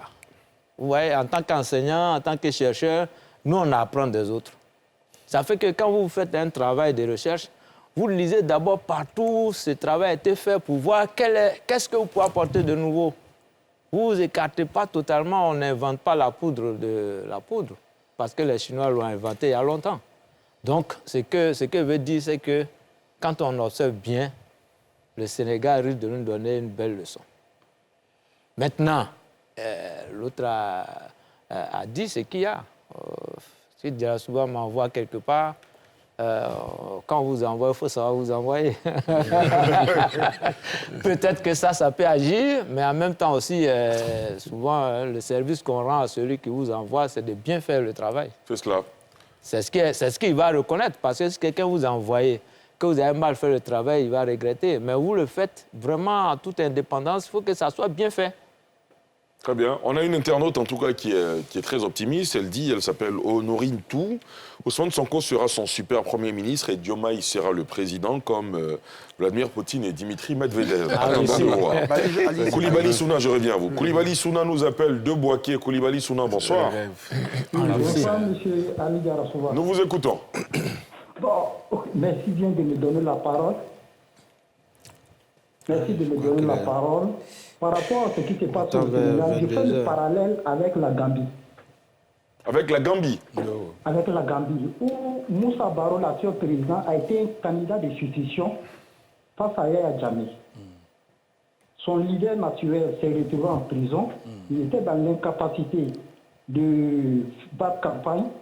Et Moussa Baro a été son candidat de succession et qui a gagné l'élection.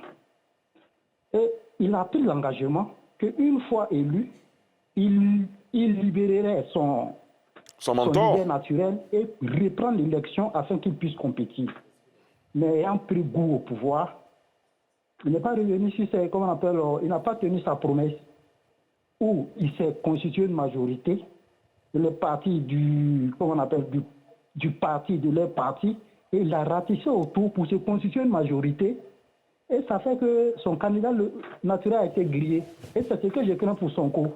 Ou bien pour exister politiquement, Sonko va devoir aller à la rupture avec le nouveau président si son candidat est élu.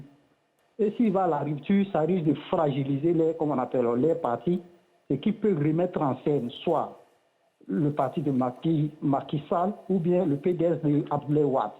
Donc je crains que Ousmane Sonko ne soit grillé dans cette affaire. Merci bien de la parole. Merci beaucoup. Différents débatteurs. Merci beaucoup, Koulibaly Souna. Messieurs, une autre question dans cette élection présidentielle à multiples enjeux. Vous croyez dans les chances des grands dinosaures de la politique sénégalaise? Quand je dis cela, vous pensez évidemment à Idrissa Seck, à Khalifa Sall, Landry Couillot qui hoche la tête de façon corrective. Non, si tu me permets, non. Vous savez, Amadou Ba, les Sénégalais le regardent comme étant l'équivalent d'Idrissa Seck et les autres. Il représente l'ancien système. L'oligarchie. L'oligarchie, il représente ça. Et puis en face d'eux, il y a celui qu'on considère comme l'anti-système. Voilà. Et donc, en réalité, ces candidats-là auront leur vie politique sauve. Si, entre-temps, on a le candidat de le candidat de Sonko, donc Faye, qui gagne les élections et qui se rend compte de la faiblesse politique qu'il représente, se rend compte qu'il n'a pas d'enracinement et qu'il a besoin de pouvoir s'affranchir de son maître en créant une sorte de majorité ou de gouvernance avec les martyrisés de Macky Sall. À ce moment-là, il aurait le soutien politique de ces ténors-là qui ont de l'enracinement et il aurait donc à isoler son ancien maître-là qui n'aura plus cette emprise sur lui. En tout cas, moi, si j'étais dans sa situation, tactiquement, c'est ce que je ferais. À la fin, Monsieur, la question, Gilles, croire en eux, je ne sais pas. L'élection a déjà eu lieu, on attend les résultats. Mais leur seule chance, c'est peut-être de contraindre à un second tour. Et ainsi, on verra combien de voix Idrissa Seck aura, combien de voix Khalifa Sall aura. Et voilà, c'est le seul salut qui leur reste. Sinon, je ne pense pas qu'eux-mêmes puissent se qualifier pour le second tour. Mais il s'agira de voir quelle sera leur performance. Et se positionner dans la posture du faiseur de roi. Étant entendu que ces deux-là ne feront pas partie, de mon point de vue, de l'alliance Sonko. Ça, c'est mon point de vue. Oui, bien sûr, vu les antécédents, vu comment ils se sont séparés. Michel Bétard? Moi, je crois que le jeu c'est presque joué en défaveur de ces candidats que vous citez là. Parce que, en fait, il y a eu des alliances. Ils n'ont pas bénéficié d'alliances. Donc, lorsqu'il y a eu des alliances, ça veut dire que ceux qui ont bénéficié de plus d'alliances sont bien partis pour remporter le scrutin. Et ces candidats, comme dit Sassek, il n'a pas eu d'alliance autour de lui. Ce n'est que Amadou Ba et le candidat du PASTEF, en guillemets, qui ont eu des alliances. Donc, c'est tout naturellement que ces deux-là, on peut penser que ce sont ces deux-là qui sortiront du lot si éventuellement il y a un second tour. Mais moi, je voulais m'attarder un peu sur l'incident de Saint-Louis. Vous savez, pendant les différentes crises qu'il y a eu, il y a des villes qui ont été fortement fortement impactées, y compris Saint-Louis, en dehors d'une ville qui est restée tout le temps calme, tout bas, où il n'y a même pas eu d'incident, il n'y a même pas eu de marche en faveur de choses de Sonko lorsqu'il était en prison. Ça, c'est juste la marque des chefs religieux qui ont pu empêcher cela. Mais c'est pour dire que, en fait, les incidents sont révélateurs de la discorde profonde qui existe entre le camp présidentiel et ceux qui sont aujourd'hui les calangueurs, à savoir Faye et son groupe du PASTEF. Donc, je me dis qu'aujourd'hui, de cette élection-là, sortira deux entités bien nettes du Sénégal, soit si c'est le pouvoir qui gagne, ils continueront, mais ils auront toujours cette opposition incarnée par le PASTEF. Donc je dis que les élections ne vont pas freiner l'ardeur de Sonko, ni le mettre sous les teignes. Très bien, Augustin, et puis on va au carton de la semaine, allez-y. Alors moi, ce que je constate, c'est qu'un homme comme Khalifa Sall, il est vraiment la plus grosse victime du système Macky Sall. Parce que quand Macky a pris le pouvoir, il a ciblé deux personnes, Karim Wade et Khalifa, qui était, je crois, le maire de Dakar, et qui avait le vent en poupe. Finalement, lui, il a été ramolli complètement. Et aujourd'hui, il n'est même pas parmi les potentiels vainqueurs. Par contre, malgré toute l'armada qu'il a sortie contre l'autre Sonko a réussi à se maintenir à flot, y compris en choisissant un candidat de substitution qui est capable aujourd'hui de remporter les élections. Donc, je voudrais dire qu'aujourd'hui, bon, s'il y a un second tour, ils pèseront, ils pourront jouer les faiseurs des rois. Mais s'il n'y a pas de second tour, Diomaye Faye aura tout le loisir de les traiter comme il veut, dans la mesure où il n'y a pas de programme commun de gouvernement. Ce n'est pas un projet commun. Et ils sont venus, voilà, parce qu'ils ont le sentiment que c'est lui qui va gagner. Donc ils sont venus se jeter dans ses bras. Lui, il les traitera comme il veut. Voilà, et parce qu'il aura besoin de s'affirmer d'abord par rapport à son mentor et aussi par rapport à tous ces, disons, qu'on peut appeler les dinosaures de la politique sénégalaise, même si, bon, ils ne sont pas aussi dinosaures que ça, puisqu'ils n'ont rien prouvé. Très bien, merci beaucoup Augustin Couillot, messieurs. Les cartons de la semaine, juste après ceci.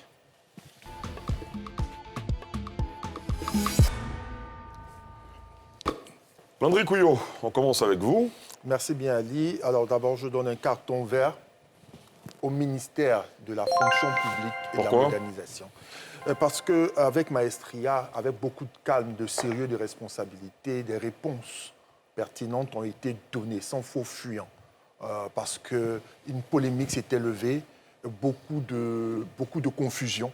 Mais aujourd'hui, lorsqu'avec responsabilité, on a des dirigeants en capacité d'apporter des réponses pertinentes à leurs concitoyens, cela rassure.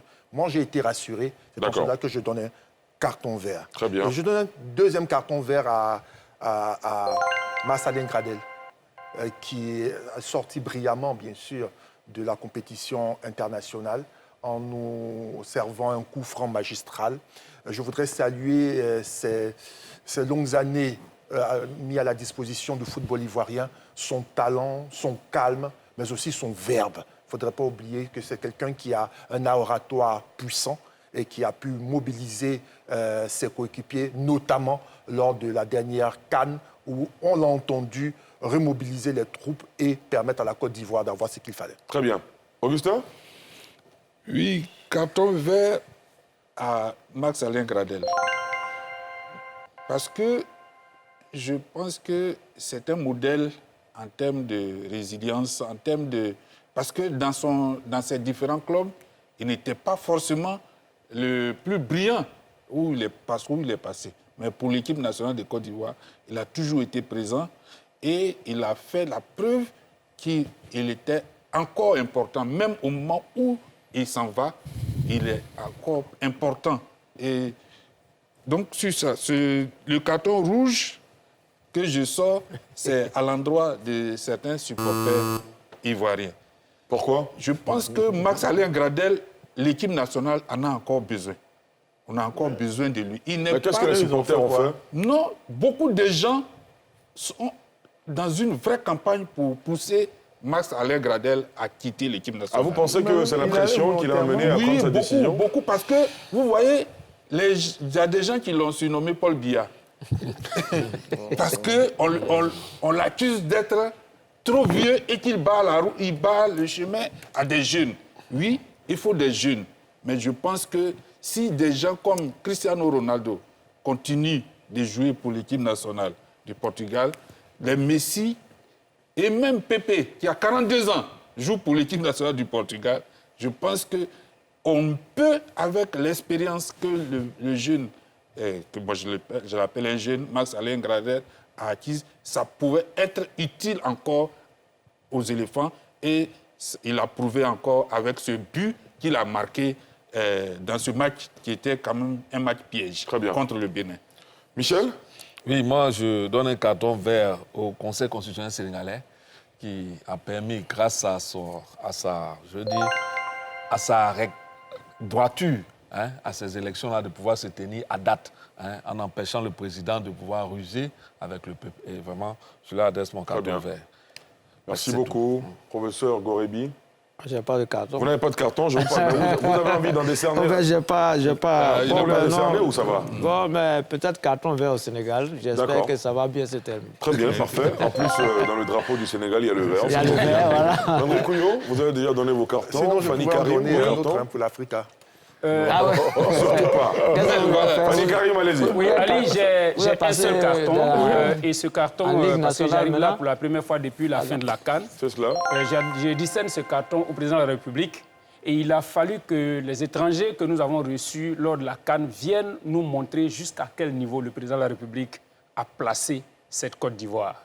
Et donc nous en avons été tous fiers. C'est comme s'ils sont venus nous montrer le trésor que nous avons. Et cela grâce au président de la République à qui j'ai décerné ce carton. Parfait. Et c'est le seul carton que j'ai. Merci beaucoup. Alafé Ouakili, on termine avec vous. Moi, un vert pour le peuple du Sénégal. Et puis aussi un carton vert pour l'ensemble du peuple sénégalais et tous les acteurs, avec un accent particulier pour le président Macky Sall, qui, quand même, quoi qu'on dise, réussit sa sortie à travers une élection apaisée dont on attend les résultats. Parce que ça aurait pu être plus tumultueux. Voilà. Qu'est-ce qui se passe en ce moment? Il faut l'avouer. On attend les résultats pour savoir s'il y aura un second tour par rapport au rendez-vous du 2 avril. Et il était important de le noter. Souscrivant aussi au vert pour Max Gradel et la fonction publique, je ne voudrais pas donner un rouge, mais un jaune aux supporters, non pour Max Gradel, mais déjà aussi pour Faye. Et on a été dans l'euphorie de la CAN, on n'a pas pu le dire. Il faut qu'il soit un peu plus tolérant. C'est vrai qu'il faut supporter les éléphants, mais il ne faut pas mettre trop la pression, non seulement sur Max Gradel, mais aussi sur Faye, parce qu'il y a eu un match, on a fait un nul, déjà on commençait à faire des commentaires, donc un carton jaune pour ces supporters que je ne dirais pas maso, mais un peu trop exigeants et intolérants, qui oublient que souvent, quand ils ont fini de dire que ce joueur est meilleur parce qu'on a gagné, 10 minutes avant, ils disaient qu'il est nul. Et lorsqu'on ne gagne pas, oubliant qu'ils l'ont applaudi parce qu'il est meilleur, il nous a donné une victoire, ils ne s'en souviendront pas, ils ne retiendront que la défaite pour dire qu'il est totalement, absolument nul. Ce n'est pas bon souvent pour le moral de ces entraîneurs. Et puis, même si les supporters aussi souffrent, je souhaite qu'ils soient de plus en plus indulgents. Faye Mers, avec la réussite à la faveur de la CAN, a été la meilleure réponse. Beaucoup, quand il avait été annoncé pour succéder à Jean-Louis Gasset, disaient avec les U23, il avait échoué. Quand on a dit que Faye Mers avait remporté la Coupe d'Afrique des Nations, nous tous, on était dans la joie. Même ses détracteurs ont commencé à danser. Aujourd'hui, à cause d'un match nul, j'en ai vu certains, effectivement, voilà, sur les réseaux sociaux dire qu'il faut que Faye démissionne, il faut arrêter à un moment. Un carton jaune à toutes celles et ceux qui sont impatients. C'est la première fois que je décède un carton jaune. Moi, je donne toujours des verts, mais un carton jaune à toutes celles et ceux qui sont impatients et durs avec et les sélectionneurs et les éléphants de Côte d'Ivoire. Il ne faut pas l'oublier. Il y a un mois, un peu plus d'un mois maintenant, on jubilait tous, on était très heureux de remporter notre 3e étoile, qu'on va arborer fièrement. Il faut aller doucement. Voilà. On a une campagne, on a un titre à aller défendre au Maroc l'année prochaine. Il faut les encourager avec des ondes positives. Bon, le carton vert pour tous nos invités ce soir, Alafé Ouakili, Fanny Karim, Landry Couillot, Augustin Couillot. On espère qu'il ne va pas faire beaucoup de temps avant de revenir sur le plateau, on l'espère. Michel Betta, professeur Gorebi, merci d'être venu faire le débat, messieurs. Carton vert à tous nos internautes qui sont toujours aussi nombreux à nous suivre dans le live Facebook de cette émission. Rendez-vous, j'ai failli dire rendez-vous dimanche prochain, mais dimanche prochain, vous serez en compagnie d'Evelyne Débat. Bon, je vous retrouverai un peu plus tard. Merci beaucoup de nous avoir suivis. Excellente soirée sur la nouvelle chaîne ivoirienne. Je vous donne rendez-vous demain à 19h50 dans NCI News. Merci.